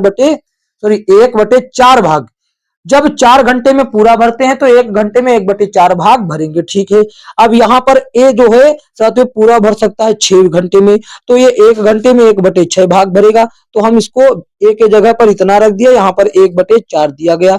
अब साथियों बी का हम निकाल लेंगे। बी का कितना निकाल लेंगे, बी को इधर ही रहने देंगे, इसको उधर भेज देंगे माइनस में। तो देखिए 1/4 में से माइनस होगा 1/6, 1/6। अब आप यहाँ पर देखिए इस 6 और 4 का एलसीएम हुआ 12, और साथियों 4 तिया 12, यहाँ पर 3 हो जाएगा, और यहाँ पर 6 दूनी 12, यानी कि ये 4 जो है एलसीएम को 3 बार में काटा, इसीलिए इसके ऊपर वाले नंबर को साथियों 3 से गुणा, और ये 6 एलसीएम को 2 बार में काटा, इसीलिए इसके ऊपर वाले नंबर को 2 से गुणा। तो यहाँ पर देखिए बी बराबर कितना, 3 में से 2 गया तो बचा 1, और नीचे बचा 12, तो ये 12। सभी का 1 घंटे का काम लिया था, तो इसका भी 1 घंटे का काम, यानी कि इसको एक पूरा काम करने के लिए उलट देंगे, यानी कि बी 12 घंटे में ये काम समाप्त कर देगा, तो ये 12 घंटे में। जबकि ए कितना घंटे में करता है, ए करता है साथियों 6 घंटे में। तो कितना अधिक समय ले रहा है, ये 6 और ये 12, तो साथियों बी जो है वो 6 घंटा अधिक ले रहा, प्लस का 6 घंटा अधिक ले रहा। तो ऑप्शन साथियों क्या हुआ आपका डी सही जवाब हो जाता। यहां पर जैसा पूछा वैसा, उसने कहा बी जलाशय को भरने में ए से कितने घंटे अधिक, तो 6 घंटे अधिक लेगा। ठीक है, देखते हैं अगला प्रश्न। अगला प्रश्न ये रहा, क्या कहता है, कहता किसी कूट भाषा में, किसी कूट भाषा में बच्चों, किसी कूट भाषा में बीट को 1409 के रूप में लिखा जाता है, तो हाई को कैसे लिखा जाएगा। यहां पर देखिए बी, ई और ए और टी। यहां पर एक बात हम बतला दें आपको, बी होता है बच्चों 2 नंबर पे, ई होता है 5 नंबर पे अल्फाबेट में, और ए होता है 1 नंबर पर, ये होता है 20 नंबर पर। इसको कैसे लिखा गया, इसको ऐसे देखिए, ये होता है 2 पे, तो इसमें से 1 घटाकर लिखा गया है, और सभी के इकाई अंक लिखे गए केवल सिंगल अंकों में। ठीक है, तो ये हो गया 1, ये हो गया 1। और इसमें ई की बात करें, ई की बात करें बच्चों, तो ये 5 पे होता है, 1 गया तो 4 बचे, यहाँ पर 4 बचे। और बात करें ए की, तो ए तो बच्चों 1 पर होता है, 1 में से 1 चला गया, यहाँ पर 0 बचा। अब मेन दिक्कत तो यहाँ टी के पास फंसता है, टी के पास आकर फंस जाएगा। अगर 1 घटाएंगे तो यहाँ पर 19 बचता है, क्या बचता है, 19 बच जाता है हमारे पास, 19 यहाँ पर बचा 19। अब इस 19 को पूरा नहीं लिखेंगे, इसका केवल इकाई अंक हम यहाँ पर लिखेंगे, ये हो जाएगा 9। इस तरीके से इसको लिखा गया 1409। अब हमसे पूछता है हाई को, हाई मतलब H I ji H, ji H इसको पूछता है। एच होता है 8 नंबर पर, एच होता है 8 नंबर पर, आई होता है 9 नंबर पर, जी होता है 7 नंबर पर, एच होता है 8 नंबर पर। इसमें देखिए कोई भी 2 अक्षर, वो 2 संख्या वाला अक्षर ही नहीं, यानी कि इजी बन जाता है। और तो 8 में से 1 जाएगा, 8 में से 1 जाएगा तो कितना बचेगा, 8 में से 1 जाएगा तो बचेगा 7। और इसी तरीके से 9 में से, इसी तरीके से 9 में से 1 जाएगा, 9 में से 1 जाएगा तो 8 बचेगा। और इसी तरीके से 7 में से 1 जाएगा तो 6 बचेगा, 8 में से 1 जाएगा तो 7 बचेगा। 78 और 67 कहां पर है, ऑप्शन ए में है बच्चों, ऑप्शन ए आपका सही जवाब होता है। देखते हैं अगला प्रश्न। अगला प्रश्न देखिए साथियों, क्या कहता है, उस विकल्प का चयन करें जो दी गई आकृति में प्रश्न चिन्ह को प्रतिस्थापित कर सकता है। अगर हम इसमें देखते हैं तो कोई हमको लॉजिक इससे नहीं मिलता है, उसमें कैसे ढूंढेंगे। जब इसी में हमको लॉजिक नहीं मिलता तो हम कैसे ढूंढेंगे। जब कोई लॉजिक ना मिलेगा तो आपको क्या करना है साथियों, रेखाएं गिनना शुरू कर देना है, यानी कि रेखाओं की संख्या। इसमें देखिए एक रेखा ये, और एक रेखा ये 2, और ये 3, और ये खड़ी वाली जो ऐसे है ये 4, 4 रेखा इसमें, तो 4 रेखा इसमें भी 1 2 3 और एक ये वाली 4। ठीक है 4। अब इसमें देखिए कितनी है, 1, अब देखिए एक तो हो गई ये वाली 1 और 2, एक ये और ये 3 और एक ये वाली हो गई 4। तो 4 रेखा इसमें, तो यहां पर भी 4 रेखा होना चाहिए। इसमें देखिए 1 2 3 ये हो गया गलत, 1 2 3 ये भी हो गया गलत, 1 2 3 4 5 इसमें है तो ये भी गलत, 4 इसमें है देखिए चतुर्भुज में। तो ये आकृति डी आपके प्रश्न का उत्तर हुआ, जो कि आकृति डी भी है और ऑप्शन भी डी ही है। तो ऑप्शन डी आपका सही जवाब हो सकता है। ठीक है, देखते हैं अगला प्रश्न। अगला प्रश्न ये रहा, कथन और निष्कर्ष, जो कि खतरनाक प्रकृति का है। नाम कथन और निष्कर्ष है, और ये साथियों है ऊंचाई और क्रम व्यवस्था का। ठीक है, जिस तरीके से बैठक व्यवस्था होता है उसका। कहता है आपको एक प्रश्न और 4 कथन दिए गए हैं, निर्णय कीजिए कि कौन से कथन प्रश्न का उत्तर देने के लिए आवश्यक रूप से विभिन्न आकार व रंगों की 10 गेंदों जैसे हरी, पीली, नीली, लाल, गुलाबी, एक ही रंग की गेंद का आकार एक समान है। क्या आप सबसे बड़ी से सबसे छोटी गेंद का क्रम बता सकते हैं। तो वो तो हम कथन पढ़ने के बाद ही बताएंगे, क्या पता अपर्याप्त कथन हो, क्योंकि बच्चा उसमें जानकारी ना दिया गया हो जो हमको चाहिए। तो चलिए पढ़ते हैं। देखिए ये एक लाइन हमने खींचा, अब यहाँ पर 5 कलर हैं, तो यहाँ पर एक कलर यहाँ रहा होगा, एक कलर यहाँ पर, एक कलर यहाँ पर, एक कलर यहाँ पर और एक कलर यहाँ पर। ठीक है, ये 5 बना दिया। अब देखिए जब तक सबसे ऊपर वाला और सबसे नीचे वाला जिक्र ना होगा हम नहीं बना सकते हैं। तो यहाँ पर देखिए, ठीक है, देखिए कहता 3 लाल गेंदे 2 हरी गेंदों से बड़ी हैं, हम अभी नहीं बना पाएंगे जब तक एक किनारे से जिक्र ना होगा। 2 गुलाबी गेंदे हैं जो सबसे छोटी हैं। देखिए सबसे छोटी होने का मतलब नीचे लिख देते हैं, जो गुलाबी गेंद है वो सबसे छोटी है, सबसे छोटी है वो मैंने यहाँ पर लग दी, और कितनी है 2 है। ठीक है, तो सबसे छोटी हो गई।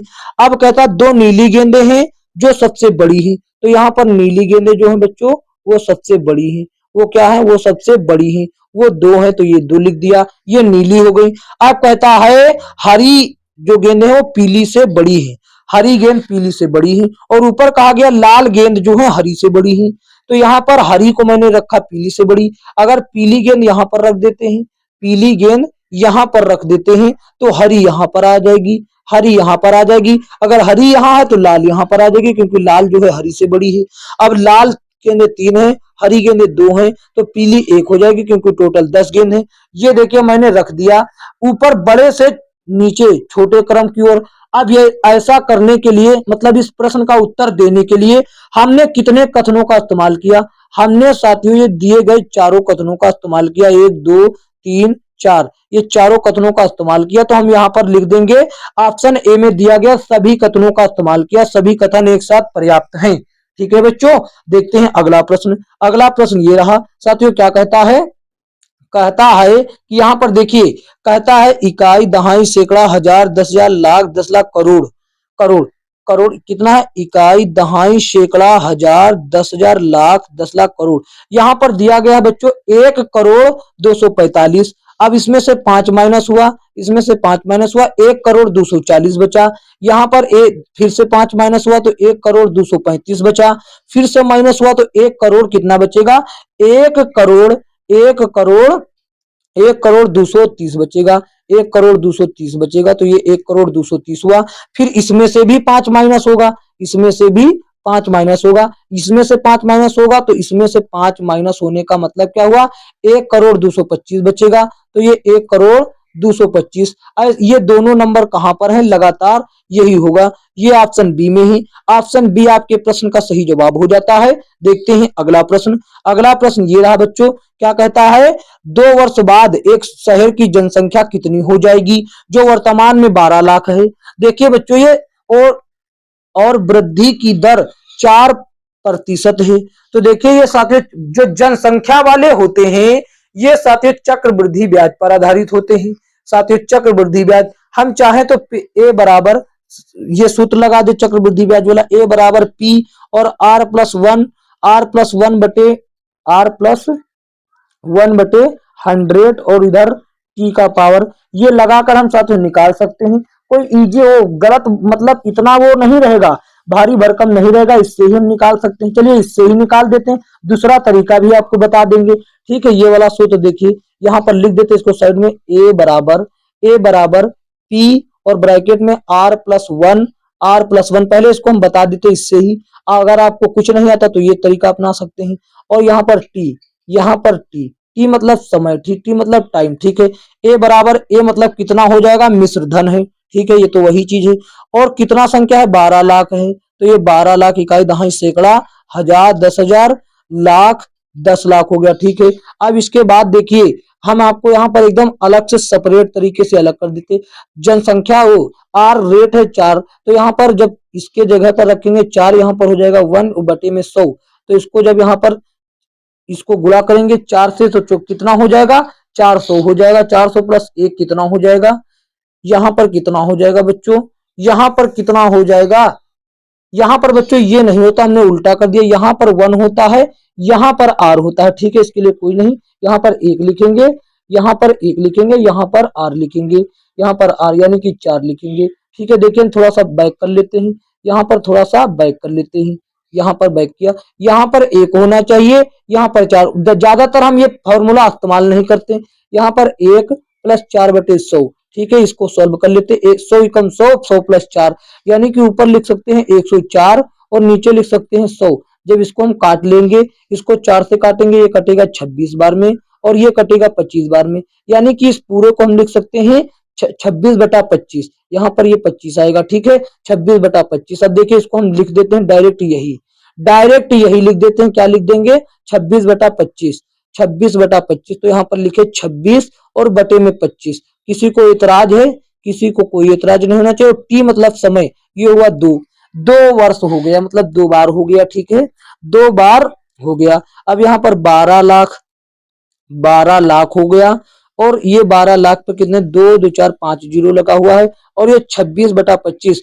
2 ऊपर पावर होने का मतलब क्या है?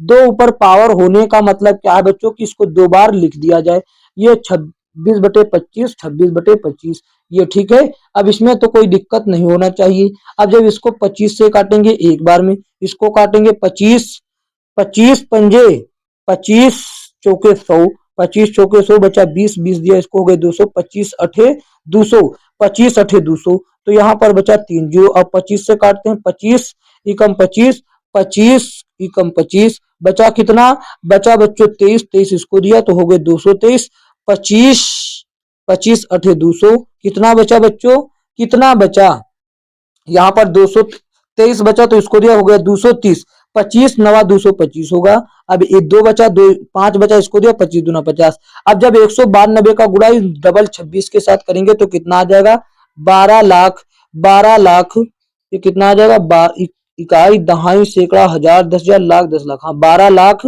97,000, 97,920 आ जाएगा, कितना 920 आ जाएगा, 920। तो यही आपके प्रश्न का उत्तर हो जाएगा, जो कि कहां पर है, ये साथियों ऑप्शन ए में दे रखा है। देखिए आप कि कहां पर दे रखा है, ऑप्शन ए में दे रखा है बच्चों, ऑप्शन ए, ऑप्शन ए। और हम कौन सा तरीका बता रहे थे आपको करने के लिए, हम कौन सा तरीका आपको बता रहे थे करने के लिए, देखिए हम बता रहे थे ये, जैसे यहाँ पर ये 12 लाख दिया गया है तो इसको लिख लिया वैसे ही 12 लाख। अब ये 2 वर्ष में बढ़ेगा, पहले साल 4% बढ़ेगा, ठीक है, उसके बाद जितना भी आएगा दूसरे साल में उसका 4% हो जाएगा, ठीक है। अब इन दोनों को जोड़िए तो ये हो गया 8%। अब 8% हुआ, अब यहाँ पर दशमलव अगर लगा देंगे फिर इन दोनों का गुणा कर लीजिए, ये हुआ, यानी कि टोटल जो वृद्धि होगा वो 8.16% होगा, 8.16% होगा। तो इस 12 लाख, ये 12 लाख अपने आप में साथियों 100% रहा होगा। अगर हमसे पूछता कि कितनी जनसंख्या वृद्धि हुई तो हम बस इस 12 लाख का इतना परसेंट निकाल देते, लेकिन उसने पूछा कि कितनी हो गई तो पहले 100% रहा होगा, अब ये इतना और बढ़ गया तो वो 108.6%, तो इसको निकाल देते, वो 100% अपने आप में रहा होगा। अब ये 8%.16 बढ़ा तो यहाँ पर निकाल देते 108.16 और परसेंट के लिए बटा में 100। अगर आपको साथियों, आपको क्या है, अगर दशमलव से दिक्कत हो रहा तो दशमलव हटाइए, 2 जीरो बढ़ा लीजिए, क्योंकि दशमलव के बाद 2 अंक है। अब 1 zero 2 zero 3 zero 4 zero, 1 zero 2 zero 3 zero, यहाँ पर 1 जीरो और लगेगा, 4 जीरो, ठीक है। तो 120 इधर बचा, 120, 120 गुणा 108.16, इसका गुणा करेंगे तो आपके सामने उतना ही आ जाएगा, 12,97,920 के रूप में आ जाएगा, जो कि आपका सही जवाब है। अब आप तय कर सकते हैं कि आपको कौन सा तरीका सही लगा, ठीक है। देखते हैं अगला प्रश्न। अगला प्रश्न बच्चों ये रहा, क्या कहता है, कहता है कि यहाँ पर देखिए 7/11 प्लस 8/17 माइनस 1/13 गुणे 286/11। यहाँ पर आपको देखना है, सबसे पहली बात तो यहाँ पर ये देखिए 7/11, और ये सबसे पहला ये देखिए 13 से कटता है 22 बार में, 13 से कटता है 22 बार में, और 22 से काट देंगे 2 बार में, यानी कि इसके जगह पर पूरा पूरा ये जो दिया गया है, इसके जगह पर पूरा पूरा यहाँ पर 2 लिखा जा सकता है, इसके जगह पर 2। तो यहाँ पर देखिए 11 और 17 का एलसीएम हो गया। अब इसी को हम जोड़ते हैं सीधा, 2 को इसको घटाएंगे तो यहाँ पर 11 और 17 का एलसीएम हो गया 187, क्योंकि अभाज्य संख्या इनका गुणनफल ही होगा, ठीक है। अब यहाँ पर साथियों 7 का गुणा 17 ऐसे हुआ है, ये ऐसे और ऐसे और ऐसे, अभाज्य संख्या तो ऐसे ही तो होगा।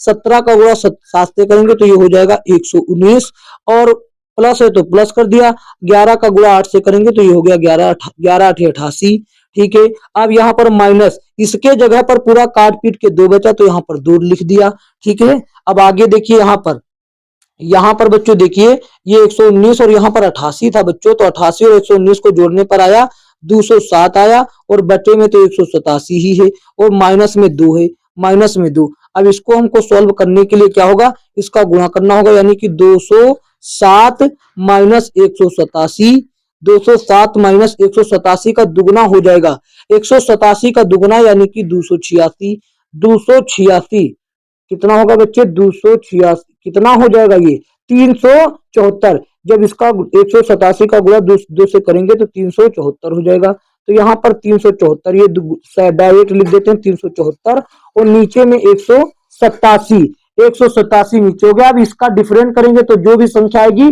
माइनस में आएगी क्योंकि बड़ी संख्या में माइनस लगा हुआ है।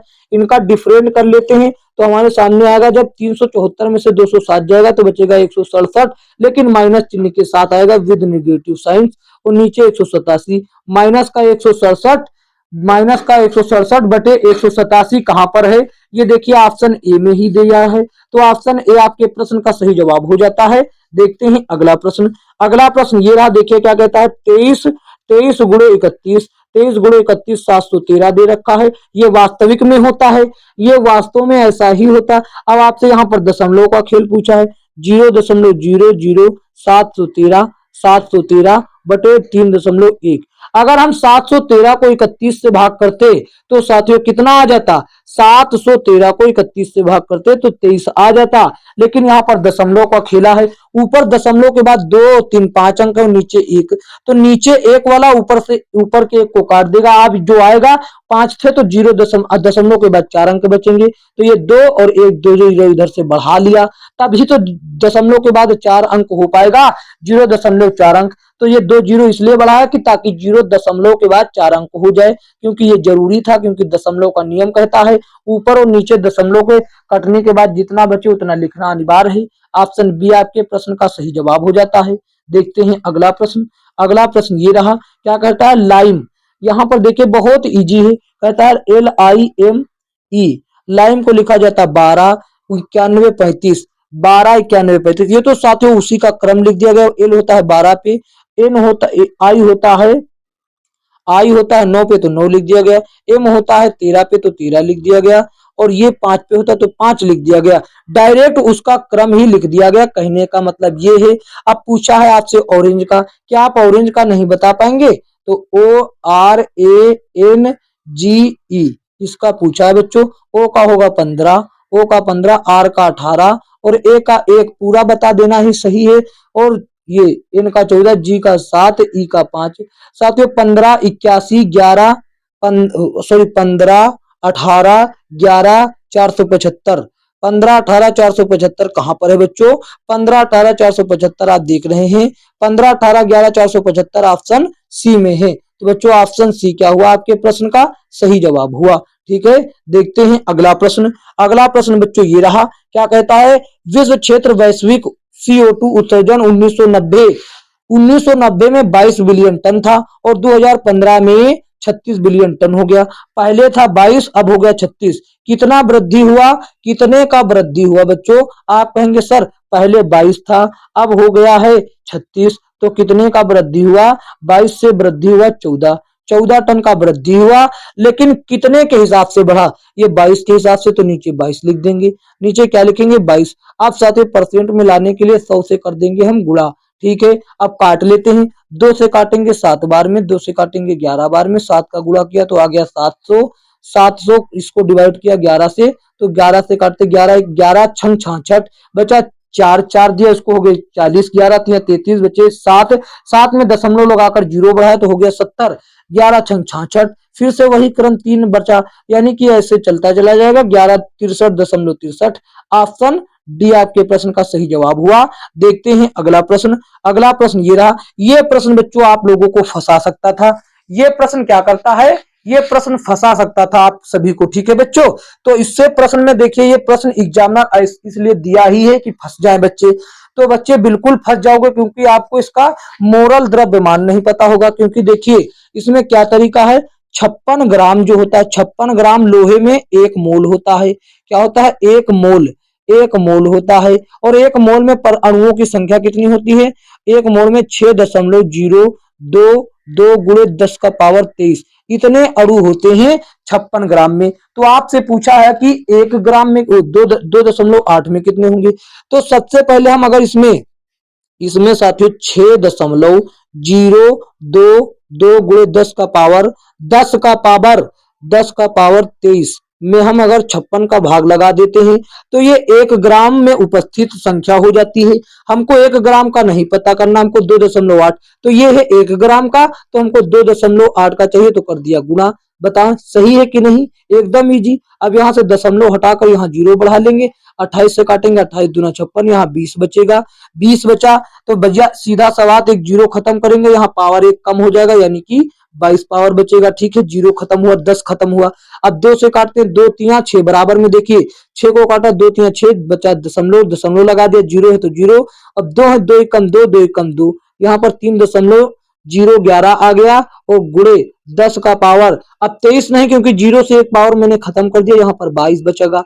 तो 22 ऐसा कहां पर है बच्चों, ऐसा आप देख रहे होंगे पावर 22 केवल एक ही में है, ऑप्शन बी में। तो ऑप्शन बी क्या हुआ, आपके प्रश्न का सही जवाब हुआ। ठीक है बच्चों, देखते हैं अगला प्रश्न। ये क्या कहता है, मछलीपट्टनम या मसूलीपट्टनम, मछलीपट्टनम या मसूलीपट्टनम भारत के पूर्वी तट का एक समृद्ध बंदरगाह था जो अपने अपने कलमकारी काम के लिए प्रसिद्ध था। ये साथियों आंध्र प्रदेश में था। कहां था बच्चों, आंध्र प्रदेश में था। ठीक है बच्चों, देखते हैं अगला प्रश्न। अगला प्रश्न विषम बताना बहुत इजी। 3 भुजा तो 3 एरो और 4 भुजा तो 4 एरो और 4 भुजा तो 4 एरो, लेकिन 1 2 3 4 5 6 भुजा तो 2 एरो। यही गलत हो जाता है, मतलब यही भिन्न हो जाता है।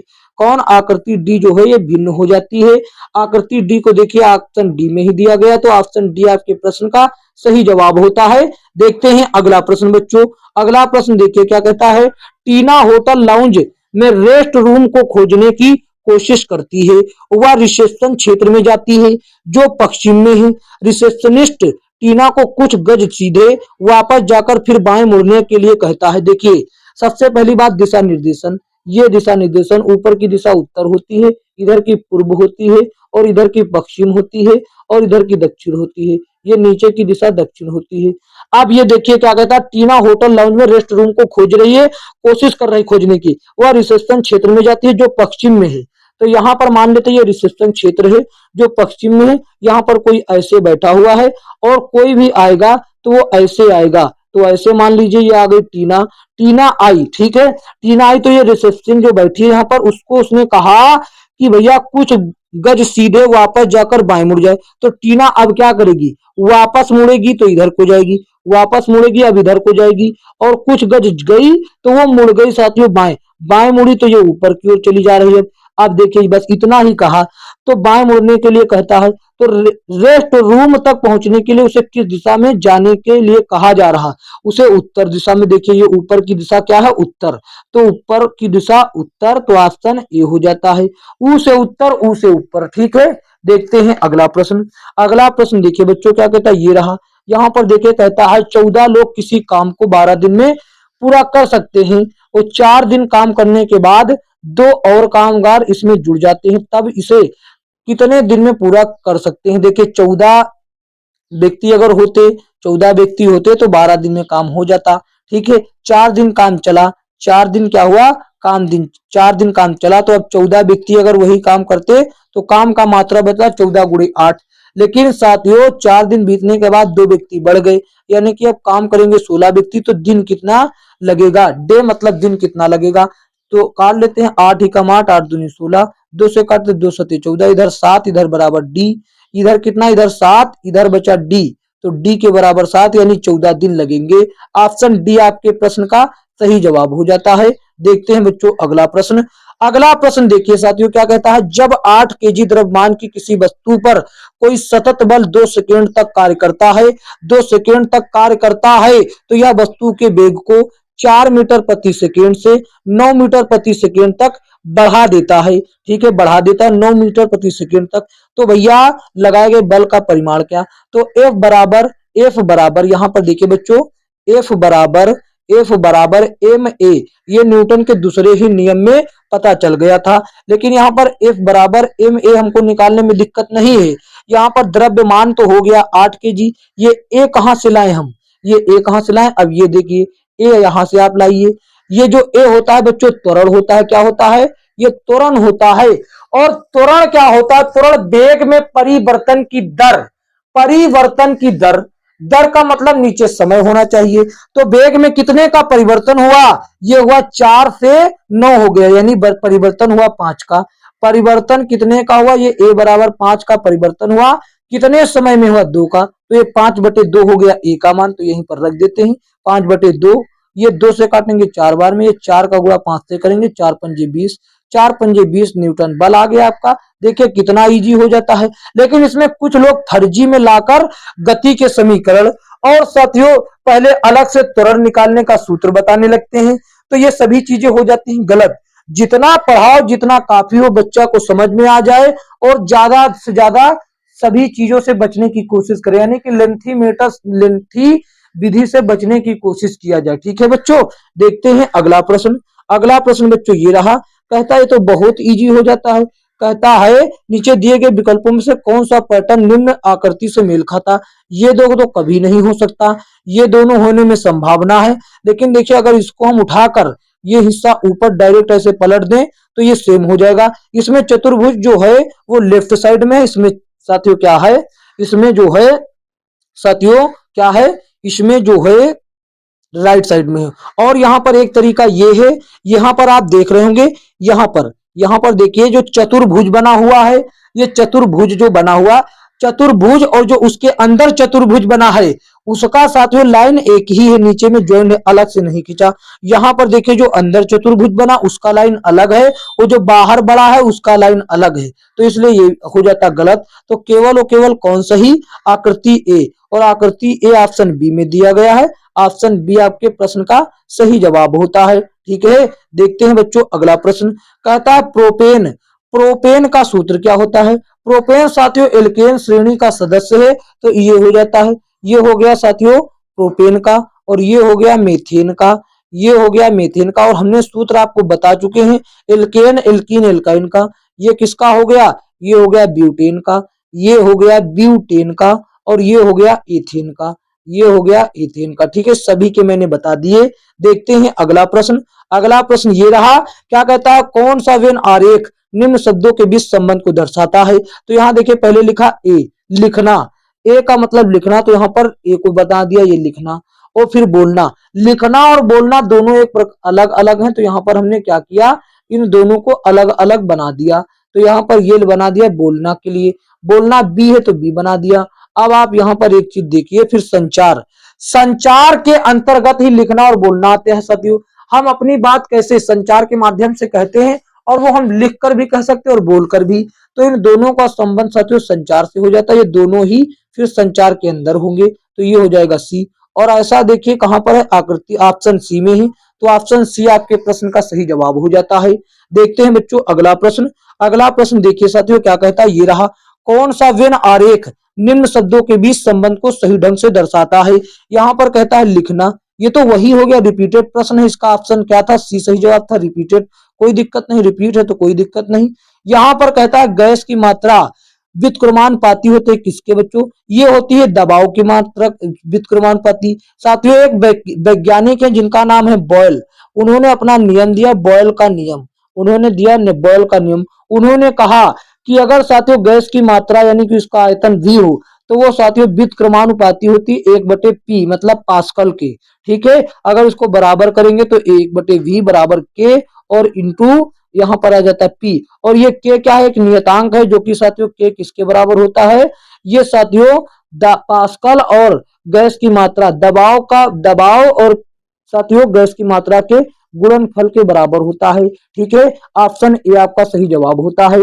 देखते हैं अगला प्रश्न। अगला प्रश्न ये कहता है निम्नलिखित में कौन इस समूह से संबंधित नहीं, राड, चम्मच, ब्लेड, कांच। आप अगर देख रहे हैं ये राड को इधर लाएं और ये साथियों ब्लेड को लाएं और चम्मच को लाएं, ये कहीं ना कहीं साथियों धातु का उपयोग करके बनाए जाते हैं, वो चाहे जोशी भी धातु हो, चाहे लोहा हो, चाहे स्टील हो, चाहे एल्युमिनियम हो, कोई भी हो। ठीक है, धातु का इस्तेमाल किया जाता है। जबकि कांच साथियों क्या है, कांच एक प्रकार की अधातु है, इसका कोई रिलेशन नहीं है इससे, अधातु है। ठीक है, तो ये साथियों इस तरीके से अलग हो जाती।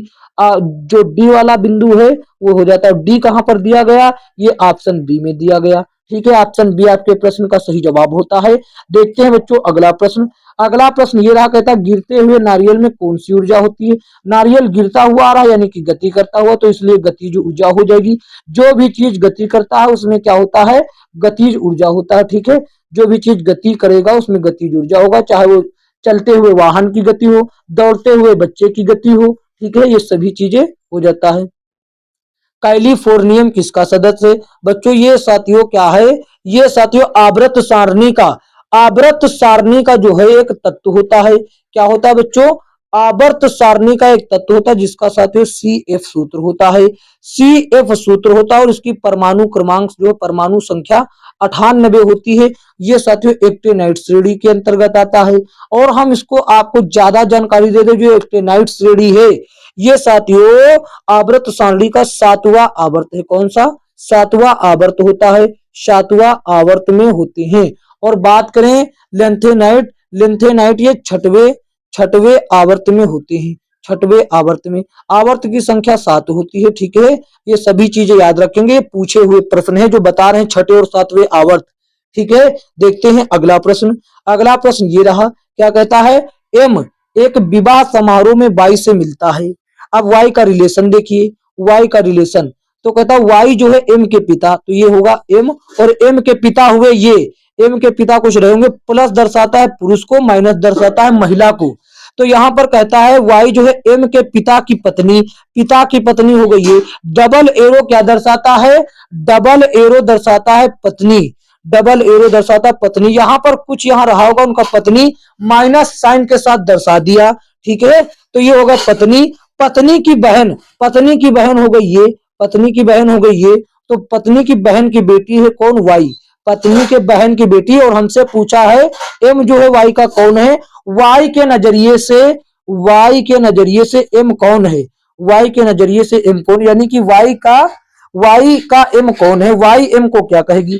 तो ये हुई वाई की माँ, और ये हुई वाई की मौसी, ये हुई वाई की मौसी, और मौसी का लड़का तो क्या होगा? मौसेरा भाई, या फिर मौसेरा भाई बहन है आपस में। ठीक है, ऑप्शन बी आपका क्या हो गया? सही जवाब हो गया।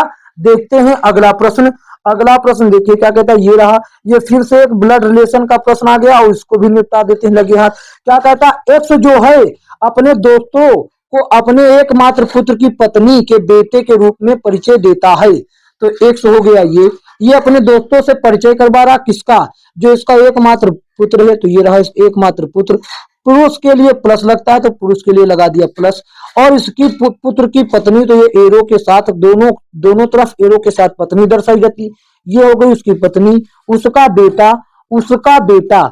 बेटा या बेटी कुछ हो, यहाँ पर वाई, वो वाई है, ये हुआ वाई। तो कहता है वाई एक्स वाई का कौन है? ये वाई के नजरिए से एक्स कौन है? वाई जो है एक्स को क्या कहेगा? ये एक्स जो है वाई के पिता का पिता है, और पिता का पिता कौन होता है? दादा होता है, ये सभी लोग जानते हैं। वो ऑप्शन डी हो जाएगा आपके प्रश्न का सही जवाब। ठीक है बच्चों, देखते हैं अगला प्रश्न। अगला प्रश्न देखिए साथियों क्या कहता है? वृत्त की परिधि पर बना कोण वृत्त के केंद्र पर बने सम्मुख आंतरिक कोण का क्या होता है? देखिए ये कोई एक वृत्त होता है, यहाँ पर साथियों ये इसका कोई केंद्र हो गया। अब यहाँ पर कोई साथियों ये बना हुआ है कोण, आंतरिक कोण है, यहाँ पर मान लेते ये थीटा है। ठीक है, ये कितना है? ये थीटा कोण है, तो ये थीटा मैंने मान लिया। अब कहता है इसके सम्मुख परिधि पर बने कोण ऐसे मिला दिया जाए इन्हीं से, तो ये परिधि पर जो कोण बना ये वाला कोण ये क्या होगा? ये पूछता है। ये साथियों थीटा का आधा होता है, इस वाले कोण का जो आंतरिक कोण है इसका आधा होता है। और ये साथियों मान लीजिए एक प्रकार से साथियों थ्योरम दिया गया, या साथियों सर्वसमीका है, या सूत्र है, आप कुछ मानकर इसको याद कर लीजिए, ये आधा होता है। ठीक है, देखते हैं अगला प्रश्न। अगला प्रश्न देखिए बच्चों क्या कहता है, ये रहा। कहता है ये देखिए प्रश्न आ गया बेहतरीन। कहता है कौन नीचे में से कौन अल्ट्रासाउंड उत्पन्न करके गेम खेलते हैं? तो सबसे पहली बात हम आपको ये बताने से पहले ये बता दें कि अल्ट्रासाउंड क्या होता है। अल्ट्रासाउंड आप ये जानते हैं कि अल्ट्रासाउंड चिकित्सा के क्षेत्र में साथियों जांच करने के काम आता है, यानी कि डॉक्टर लोग इसका जांच करने में, पेट हो गया या कहीं अन्य चीज जो हो गया पता लगाने में, कोई समस्या है तो पता लगाने में इस्तेमाल करते। लेकिन ये वास्तव में अल्ट्रासाउंड क्या होते हैं आपको क्या पता है? तो देखिए ये ध्वनि से संबंधित है बच्चों। ठीक है, ध्वनि जो होता है उसका विशेष आवृत्ति होता है जिसमें साथियों 20 हर्ट्ज। अब एक चीज सुनिएगा ध्यान से, 20 हर्ट्ज से साथियों 20,000 हर्ट्ज से 20,000 हर्ट्ज, 20 हर्ट्ज से 20,000 हर्ट्ज के बीच की ध्वनि जो है, ये ध्वनि जो है मनुष्य सुन सकता है बच्चों। कौन? ये ध्वनि जो है मनुष्य सुन सकता है। इतना आवृत्ति का ध्वनि केवल ये मनुष्य सुन सकता है, ये मनुष्य के द्वारा सुनी जा सकती है। इसको हम ऊपर ही लिख दे, ये मनुष्य के द्वारा सुनी जा सकती है। ठीक है, अब आगे बात रही, ये मनुष्य के द्वारा सुनी जा सकती है, मनुष्य सुन सकता है। ठीक है, ये सुन सकता है। अब जो इसके बाद की 20,000 के ऊपर की तरंगो आवृत्ति वाली ध्वनि होती है उसको कहते हैं अल्ट्रासोनिक, यानी कि वही अल्ट्रासाउंड होती है। अल्ट्रासोनिक तरंगे यानी कि अल्ट्रासाउंड होती है वही। ठीक है, अल्ट्रासोनिक, अल्ट्रासोनिक तरंगे वही हो जाती हैं बच्चों। ठीक है, ये हो गई अल्ट्रासोनिक। और जो इसके नीचे की होती है ये होती है इंफ्रासोनिक। ये क्या होती है? ये होती है इंफ्रासोनिक तरंगे। ठीक है, ये दोनों ही मनुष्य नहीं सुन सकता है, ये दोनों ही मनुष्य नहीं सुन सकता है। ठीक है, और ये अल्ट्रासोनिक तरंगे यानी कि अल्ट्रासाउंड तरंगे यही उत्पन्न करके बच्चों चूहे जो होते हैं वो गेम खेलते हैं। ऑप्शन डी आपके प्रश्न का सही जवाब हो जाता है। ठीक है, देखिए कितना बेहतरीन और कितना महत्वपूर्ण प्रश्न बना दिया एग्जामिनर ने। ठीक है, और बहुत साथियों कंसेप्टुअल प्रश्न है। देखते हैं अगला प्रश्न। अगला प्रश्न बच्चों ये रहा, कहता सोडियम बाइकार्बोनेट, सोडियम बाइकार्बोनेट का सामान्य नाम क्या है? सोडियम बाइकार्बोनेट का सामान्य नाम बच्चों होता है बेकिंग सोडा। अगर इसके सूत्र की बात करें, इसके सूत्र की अगर बात कर लें तो ये हो जाता है सोडियम मतलब NaHCO3, NaHCO3 यही हो जाता है इसका सूत्र। ठीक है बच्चों, देखते हैं अगला प्रश्न। अगला प्रश्न ये रहा, देखिए क्या कहता है, साइबाल ने 8% की हानि पर एक कमीज 345 रुपया में बेच दी और 12% का लाभ प्राप्त करने के लिए उसे कितने रुपए में यह कमीज बेचने मतलब बिक्री की जानी चाहिए? देखिए सबसे पहली बात, कोई भी चीज चाहे वो साथियों कोई भी चीज हो, उसका क्रय मूल्य लागत मूल्य कुछ भी हो वो अपने आप में होता है 100%। कितना होता है? 100% होता है। और इसी 100% पर लाभ और हानि होता है। अगर कोई चीज हानि होता तो इसी से 100% में से वो जितने परसेंट का हानि होता वो इसी में से कम हो जाता है, अगर लाभ होता इसी में जुड़ जाता। आप देख रहे हैं 8% का हानि हुआ, यानी कि 100 में से कितने बेचा गया होगा साथियों? 92% में बेचा होगा। अब 12% का लाभ प्राप्त करने के लिए 112% के लाभ पर बेचना हो, 112% के दाम पर। तो यहां पर जब 92% में बेचा तो 92% का जो दाम दे रखा है वो दे रखा है 345। 345 अगर हम इस 345 में इस 92 का भाग लगा दें, इस 345 में 345 में और इस 92 का भाग लगा देते हैं, केवल 92 का लगाया प्रतिशत का नहीं, तो ये 1% का मान हो जाता है। अब ये 1% में हमको जितने का मान चाहिए उतना कर लेते। ये 1% का मान हमको 112 का चाहिए, 112 का कर देंगे गुणा। 1% के मान में अगर 112% का गुणा कर देंगे तो 112% का मान आ जाएगा कि नहीं? अब 4 से काटते हैं, 4 दूनी 8 और 4 तिया 12, इसको काटते हैं 4 दूनी 8 और साथियों 3 बचा, 4 8 32, ये हुआ 28। इसको 23 से डायरेक्ट काट लेते हैं, 23 से बच्चों इसको क्या काट लेते हैं डायरेक्ट, 23 एकम 23 और 23 एकम 23 और बचा कितना बचा, एक इधर बचा 11 और 5 115, 23 पंजे 115, यानी कि हमारे पास कितना आ गया 11 गुणे 28, 11 गुणे 28 तो कितना हो गया 11 गुणे 28, ये 11 गुणे 28 ही हुआ बच्चों, ये 15 ही आया है कि नहीं? यहां पर क्या बचा 2 4 8 32, तो देखते हैं 11 8 88। हमने लगता है कुछ मिस्टेक किया है, हमने क्या किया है कुछ मिस्टेक किया है, नहीं तो इतना नहीं, क्योंकि 420 नहीं आ पाएगा इससे गुणा करने पर। तो ठीक है, देखिए यहाँ पर देखिए 11 थोड़ी लिखना है हमको, यहाँ पर 15 लिखना है। 15 का गुणा 28 से, 15 8 120 और 120 का जीरो हासिल लगा साथियों 12, 15 दूना 30, 30 और 12 42, 420। ये सही था, सभी हम ही कंफ्यूज हो रहे थे। ऑप्शन सी आपका सही जवाब हो जाता है बच्चों। देखते हैं अगला प्रश्न। अगला प्रश्न देखिए बच्चों क्या कहता है, ये रहा ये प्रश्न साथियों सावधानी पूर्वक करने का आवश्यकता है, क्योंकि ये साथियों क्या है दशमलव का खेला इसमें बहुत है। इसके नीचे कुछ नहीं होगा तो एक होगा, यहाँ पर ऐसे गुणा यहाँ पर ऐसे गुणा। ठीक है, जब ऊपर गुणा करेंगे तो ये वैसे ही हो जाएगा 0.5 और यहाँ पर माइनस 0.1 x। ठीक है, यहाँ पर करेंगे 0.2 का गुणा 1.3 के साथ, तो यहाँ पर 13 दुना तो हो गया 26, लेकिन दशमलव के बाद एक अंक यहाँ था, दशमलव के बाद एक अंक यहाँ था, तो जो टोटल आएगा तो वहां पर दशमलव के बाद 2 अंक यानी कि 0.26 होगा। उसके बाद माइनस 0.8 का गुणा 0.2, यहाँ भी 8 दूनी 16 हो गया, लेकिन एक अंक दशमलव के बाद यहाँ, एक अंक यहाँ, जो टोटल आएगा उसमें दशमलव के बाद 2 अंक 0.16 हो गया। ठीक है, अब देखिए इनका डिफरेंट कर लेते हैं, एक्स वाले को इधर ले आते हैं या उधर उसको भेज देते हैं। हाँ, यहाँ पर एक्स ये 0.16 को हम इधर ले आते हैं, इसको लाएंगे इधर और इसको भेजेंगे उधर, तो तब क्या होगा, तब देखिए यहाँ पर 0.1 एक्स। अब यहाँ पर साथियों माइनस, यहाँ पर माइनस क्या है 0. यहाँ पर वो माइनस में है तो ये हो जाएगा प्लस में, ये क्या हो जाएगा बच्चों, ये हो जाएगा प्लस में, ये इधर माइनस में था और ये यहाँ पर पहले से माइनस में ही। ठीक है, ये क्या है बच्चों, देखिए ये जो 0.1x 0.1x जो है 0.1x जो है यहाँ पर माइनस में है तो माइनस में ही रहेगा। अब ये इधर माइनस में तो इधर आएगा प्लस में हो जाएगा 0.16। ठीक है, अब यहाँ पर देखिए 0.26, ये इधर प्लस में है, वो ये इधर माइनस में है, ये इधर प्लस में 0.5, इधर आएगा माइनस में 0.5। अब यहाँ पर देखिए एक चीज ये, अब यहाँ पर आप देख पा रहे होंगे कि यहाँ पर दशमलव के बाद 2 अंक हैं और यहाँ पर 1, तो यहाँ पर हम 0 अपनी मर्जी से बढ़ा लेंगे, और यहाँ भी दशमलव के बाद 1, तो यहाँ मैंने 50 इसीलिए लिखा 0.5। ठीक है, क्योंकि दो दो होंगे तभी तो घट पाएगा। अब ये माइनस का ये प्लस का, तो इनका अंतर हो जाएगा, 10 में से 16 में से 6 जाएगा तो बचेगा 0.06 बचेगा, और ये माइनस प्लस का बचेगा क्योंकि बड़ा संख्या क्या है, बड़ा संख्या जो है वो 16 है। ठीक है, अब इधर बराबर में ये साथियों माइनस का है, 0.50 में से 0.26 जाएगा, 50 में से 26 जाएगा बचेगा 24, और ये साथियों माइनस में बचेगा 0.24, क्योंकि बड़ा संख्या 50 है उसमें माइनस चिन्ह लगा। अब इसको दशमलव से दशमलव काट दिए, 24 बचा, यहाँ 24, यहाँ 6 कम 6 चौक 24, ये माइनस में है, बराबर कितना 4 बचेगा। 4 कहां पर है माइनस का, ऑप्शन डी में है। बताएं साथियों, एकदम इजी से हो गया। देखते हैं अगला प्रश्न। अगला प्रश्न ये रहा, देखिए क्या कहता है, 4 संख्याओं का एक समुच्चय है और इनमें से 3 संख्या सबसे छोटी संख्याओं का माध्य 19 है। यहाँ पर देखिए, और 3 सबसे बड़ी संख्याओं का माध्य 23 है, तो इस समुच्चय सेट का परास क्या होगा।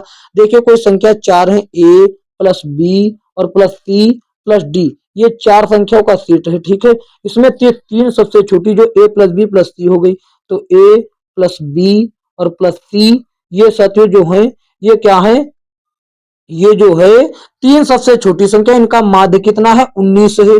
19 है, ये 3 संख्याओं का माध्य अगर इसमें 3 से गुणा कर देंगे तो इन संख्याओं का योग आ जाएगा, 19 या 57 हो गया। ठीक है, ये अब यहाँ पर 3 बड़ी संख्या यानी b से लगाकर d तक, तो यहाँ पर b से लगाकर d तक देखिए b plus D, B plus C plus D, B plus C plus D, इनका माध्य 23 है, इनका माध्य कितना है 23 है, और ये भी 3 संख्याओं का माध्य, तो इसमें भी 3 से गुणा करके ये 3 संख्याओं का योग आ गया, कितना आ गया, ये आ गया बच्चों आपका 69। अब साथियों सेट का परास क्या होता है, परास क्या होता है बच्चों, परास बराबर जो होता है वो परास जो होता है वो कहा जाता है अंतिम संख्या माइनस पहली संख्या, यानी कि अंतिम संख्या है डी और पहली संख्या है ए। आपको डी माइनस ए पता करना, ये कैसे आएगा, आप यहाँ देख रहे हैं बी और सी इसमें भी है, बी और सी इसमें भी है। अगर इस समीकरण को माने 1, इस समीकरण को 1 और इस समीकरण इसको माने 2 और इसको माने 1, तो ये दूसरे में से एक को घटाने पर डी माइनस ए हमको मिल सकता है, बिल्कुल मिल सकता है। यहाँ पर देखिए पहले लिखा डी बी प्लस सी, बी प्लस सी और प्लस डी, ये साथियों दूसरा समीकरण, ये कितना है, ये 69 के बराबर है, ये 69 लिख दिया। ठीक है, ये अलग है इतना सिस्टम, ये ब्लैक से करे ताकि समझ में आए। अब ये a और प्लस बी और प्लस सी, ये साथियों घटा रहे हैं, ये हुआ 57। अब घटा रहे हैं तो यहाँ पर सभी में लगा देंगे माइनस, यहाँ पर सी तो मैंने लिखा ही नहीं, लिख दिया, यहाँ भी माइनस, यहाँ भी माइनस, यहाँ भी माइनस। अब घटाते हैं, देखिए ये माइनस का बी प्लस के बी से कट गया, माइनस का सी प्लस के सी से कट गया, ऊपर क्या बचा, ऊपर बचा डी प्लस का और नीचे बचा माइनस का ए, और यहाँ 69 में से 57 गए तो कितना बचा 12, डी माइनस ए यानी कि परास कितना आ गया 12, ऑप्शन बी में देखिए दे रखा है, आपका सही जवाब हो जाएगा बी। ठीक है 12। देखते हैं अगला प्रश्न। अगला प्रश्न ये रहा, कहता है आधुनिक आवृत सारणी के कौन से समूह में केवल 7 तत्व हैं? तो बच्चे केवल और केवल समूह एक में कौन सा, जिसमें तत्व एक हो जाता है हाइड्रोजन, और एक हो जाता है लिथियम, और एक हो जाता है सोडियम, और एक हो जाता है पोटेशियम, एक हो जाता है पोटेशियम। इसके साथ साथियों और कौन होता है? इसके साथ होता है रुबिडियम। रुबिडियम का सूत्र आरबी शायद होता है। और एक होता है फ्रेंसियम, एक होता है फ्रेंसियम भी होता है इसी में, और सीजियम उससे पहले आता है सीजियम, और एक होता है फ्रेंसियम। फ्रेंसियम का शायद एफ आर होता है, आप चेक कर लीजिएगा। ठीक है, फ्रेंसियम का एफ आर ही होता है, यहाँ पर कैपिटल एफ होता है, ये याद रखिएगा। इतने तत्व हो गए, 7 तत्व, 1 2 3 4 5 6 7। हाँ, ऑप्शन डी आपका सही जवाब होता है। आवर्त एक में 7 तत्व विद्यमान होते हैं। देखते हैं अगला प्रश्न। अगला प्रश्न ये रहा, कहता है एक आदमी 1 रुपए में 5 पेन खरीदता है और 1 रुपए में 4 पेन बेचता है। एक आदमी ने 1 रुपया में बच्चों 5 पेन खरीदा और 1 रुपया में 4 पेन बेचा, तो इन दोनों में साथ उसने 1 पेन का लाभ कमाया। 1 पेन के बराबर लाभ कमाया कितने? 4 पेन बेचकर। परसेंट में लाने के लिए 100 से कर दिया गुणा, 4 एकम 4, 4 पंजे 4 से काटेंगे 25 आ जाएगा, यानी कि बराबर 25% का लाभ उसने कमा लिया। 25% का लाभ कमा लिया बच्चों। ठीक है, देखते हैं अगला प्रश्न। ऑप्शन ए आपके प्रश्न का सही जवाब हो जाता है। अगला प्रश्न ये रहा बच्चों, क्या कहता है? देखिए ये रहा प्रश्न, ये साथियों जो है लेंथी प्रश्न है, इसको सावधानी पूर्वक समझिए। कहता है कि एक टैंक को पाइप पी द्वारा 32 मिनट में, यहाँ पर देखिए पाइप पी जो है वो 32 मिनट में भर सकता है, और पाइप क्यू द्वारा, क्यू जो है वो साथियों क्या कर सकता है? वो 36 मिनट में भर सकता है, भरा जा सकता है। जब यह भरा जाता है तो 20 मिनट में एक पाइप आर द्वारा इसे खाली किया जा सकता है, यानी एक आर पाइप और है जो 20 मिनट में इसको खाली कर सकता है। तो यदि सभी तीनों पाइप को एक साथ खोले जाते हैं तो टैंक का आधा भाग कितने समय में भर जाएगा? ये प्रश्न साथियों लेंथी होते हैं और इसका आसान तरीका हमने आपको बताया। अभी देखिए हमने कुछ नहीं किया, जितना भी जानकारी लिखा ये प्रश्न में ही लिखा है। अब हम पहला चीज करने जा रहे हैं कि इन तीनों का आपको निकालना होगा एलसीएम। अगर 32 और 36 का एलसीएम निकालना होता तो 288 हो जाता। इतना 288, लेकिन 20 शामिल है इसीलिए एक जीरो लगाना पड़ेगा क्योंकि इसमें 10 लगता है। ठीक है, ये 2888 हो गया एलसीएम। अब आपको मानकर चलना है जो एलसीएम आया यही टोटल काम की मात्रा है, या फिर ये मान लीजिए कि ये टैंक की क्षमता है। 2880 लीटर जल उस टैंक में आता है।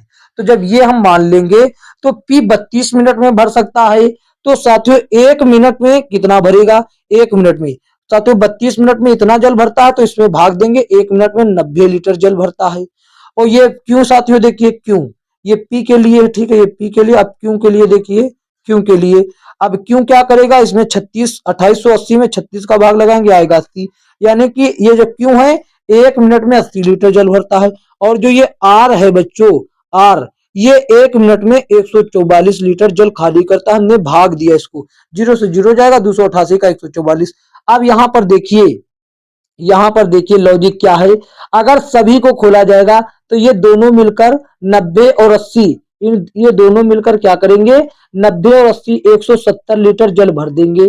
170 लीटर जल भर देंगे, लेकिन ये एक मिनट में क्या करेगा? 1 मिनट में क्या करेगा? ये 144 खाली कर देगा। उन दोनों ने मिलकर 170 भरा और इसने 144 खाली कर दिया, और तीनों ने मिलकर केवल और केवल 26 लीटर जल भरा। ठीक है, देखिए बहुत अच्छा कंसेप्ट बता रहा हूं, ऐसा सभी पे लागू होगा, चाहे वो काम और समय का हो, चाहे वो पाइप और टंकी का हो। ठीक है, बस माइनस प्लस का विशेष ध्यान रखिए, जो खाली करता है उसके लिए माइनस और जो भरता है उसके लिए प्लस। अब देखिए वो तीनों लोग जुट जा रहे हैं और तीनों लोग अपना अपना काम कर रहे हैं बच्चों, तो वो तीनों लोग कुल मिलाकर 1 मिनट में 26 लीटर जल भर पा रहे हैं। हमसे प्रश्न में कहा गया है कि आधा लीटर जल मतलब आधा टैंक टोटल था 2880 और इसका आधा यानी कि 2 से भाग कर देंगे तो कितना हो जाएगा? 1440। ये भरने में कितना? 1 मिनट में भरते हैं 26, 1440 भरने में 26 से दे देते हैं भाग बच्चों। 2 से काटेंगे तो हो जाएगा 720। कितना हो जाएगा? 720 हुआ ये, ठीक है। और इधर कितना आ जाएगा, 13 आ जाएगा। यहां तक किसी को कोई डाउट? अब देखिए, जब इस 713 में 720 है बच्चों, 720 में हम लोग 13 का भाग लगाते हैं, 13 का भाग लगाते, 13 एकम 13, 13 पंजे 65, तो 13 पंजे 65 बार में कटा। अब 7 बच गया, फिर से हो गया 70, 13 पंजे 65। अब 70 में से 65 बार तो काट लिया, मतलब 65 तो कट गया। अब बचा 5, 5 को लिख दिया, 5 को लिख दिया वैसे, और नीचे 13 से काट रहे हैं तो इसके नीचे 13 लिख दिया। यानी कि बच्चों ये क्या हो गया, ये मैंने लिख दिया 55 सही 5/13। यही साथियों इतना मिनट लगेगा, इतना समय आपका क्या हो गया, ऑप्शन बी में दे रखा है। बताओ साथियों, ये प्रश्न इतना लेंथी था और मैंने आपको कितने एकदम आसान तरीके से बतला दिया। साथियों अगर देखिए आप ऐसे करते हैं तो बहुत आसानी से हो जाता है। ये प्रश्न थोड़ा टेढ़ा था तब जाकर इतना लगा, नहीं तो सीधे प्रश्न इसमें बहुत आसानी से लगते हैं इस तरीके से। तो साथियों आज की क्लास में इतना ही साथियों, ठीक है। और यह वीडियो अगर आपको अच्छा लगा तो इसको एक प्यारा सा लाइक कर दीजिए और कमेंट करके हमें जरूर बताएं आपको कैसा लगा, ठीक है। और साथियों अपने दोस्तों में इसको शेयर जरूर करें। और चैनल पर अगर नए हो बच्चों तो चैनल को सब्सक्राइब करके नोटिफिकेशन बेल को ऑल पर क्लिक कर लीजिए, ताकि आने वाली वीडियो का नोटिफिकेशन आप तक पहुंच सके, ठीक है। अगर आप इसका पीडीएफ प्राप्त करना चाहते हैं, ये प्रश्न बेहतरीन है और अंतिम समय में आपकी सहायता कर सकते हैं पढ़ने में, तो टेलीग्राम चैनल जुड़ जाइए साथियों, वहां पर आपको मिल जाएगा। तो ठीक है साथियों, मिलेंगे किसी अन्य वीडियो में, तब तक के लिए जय हिंद, जय भारत।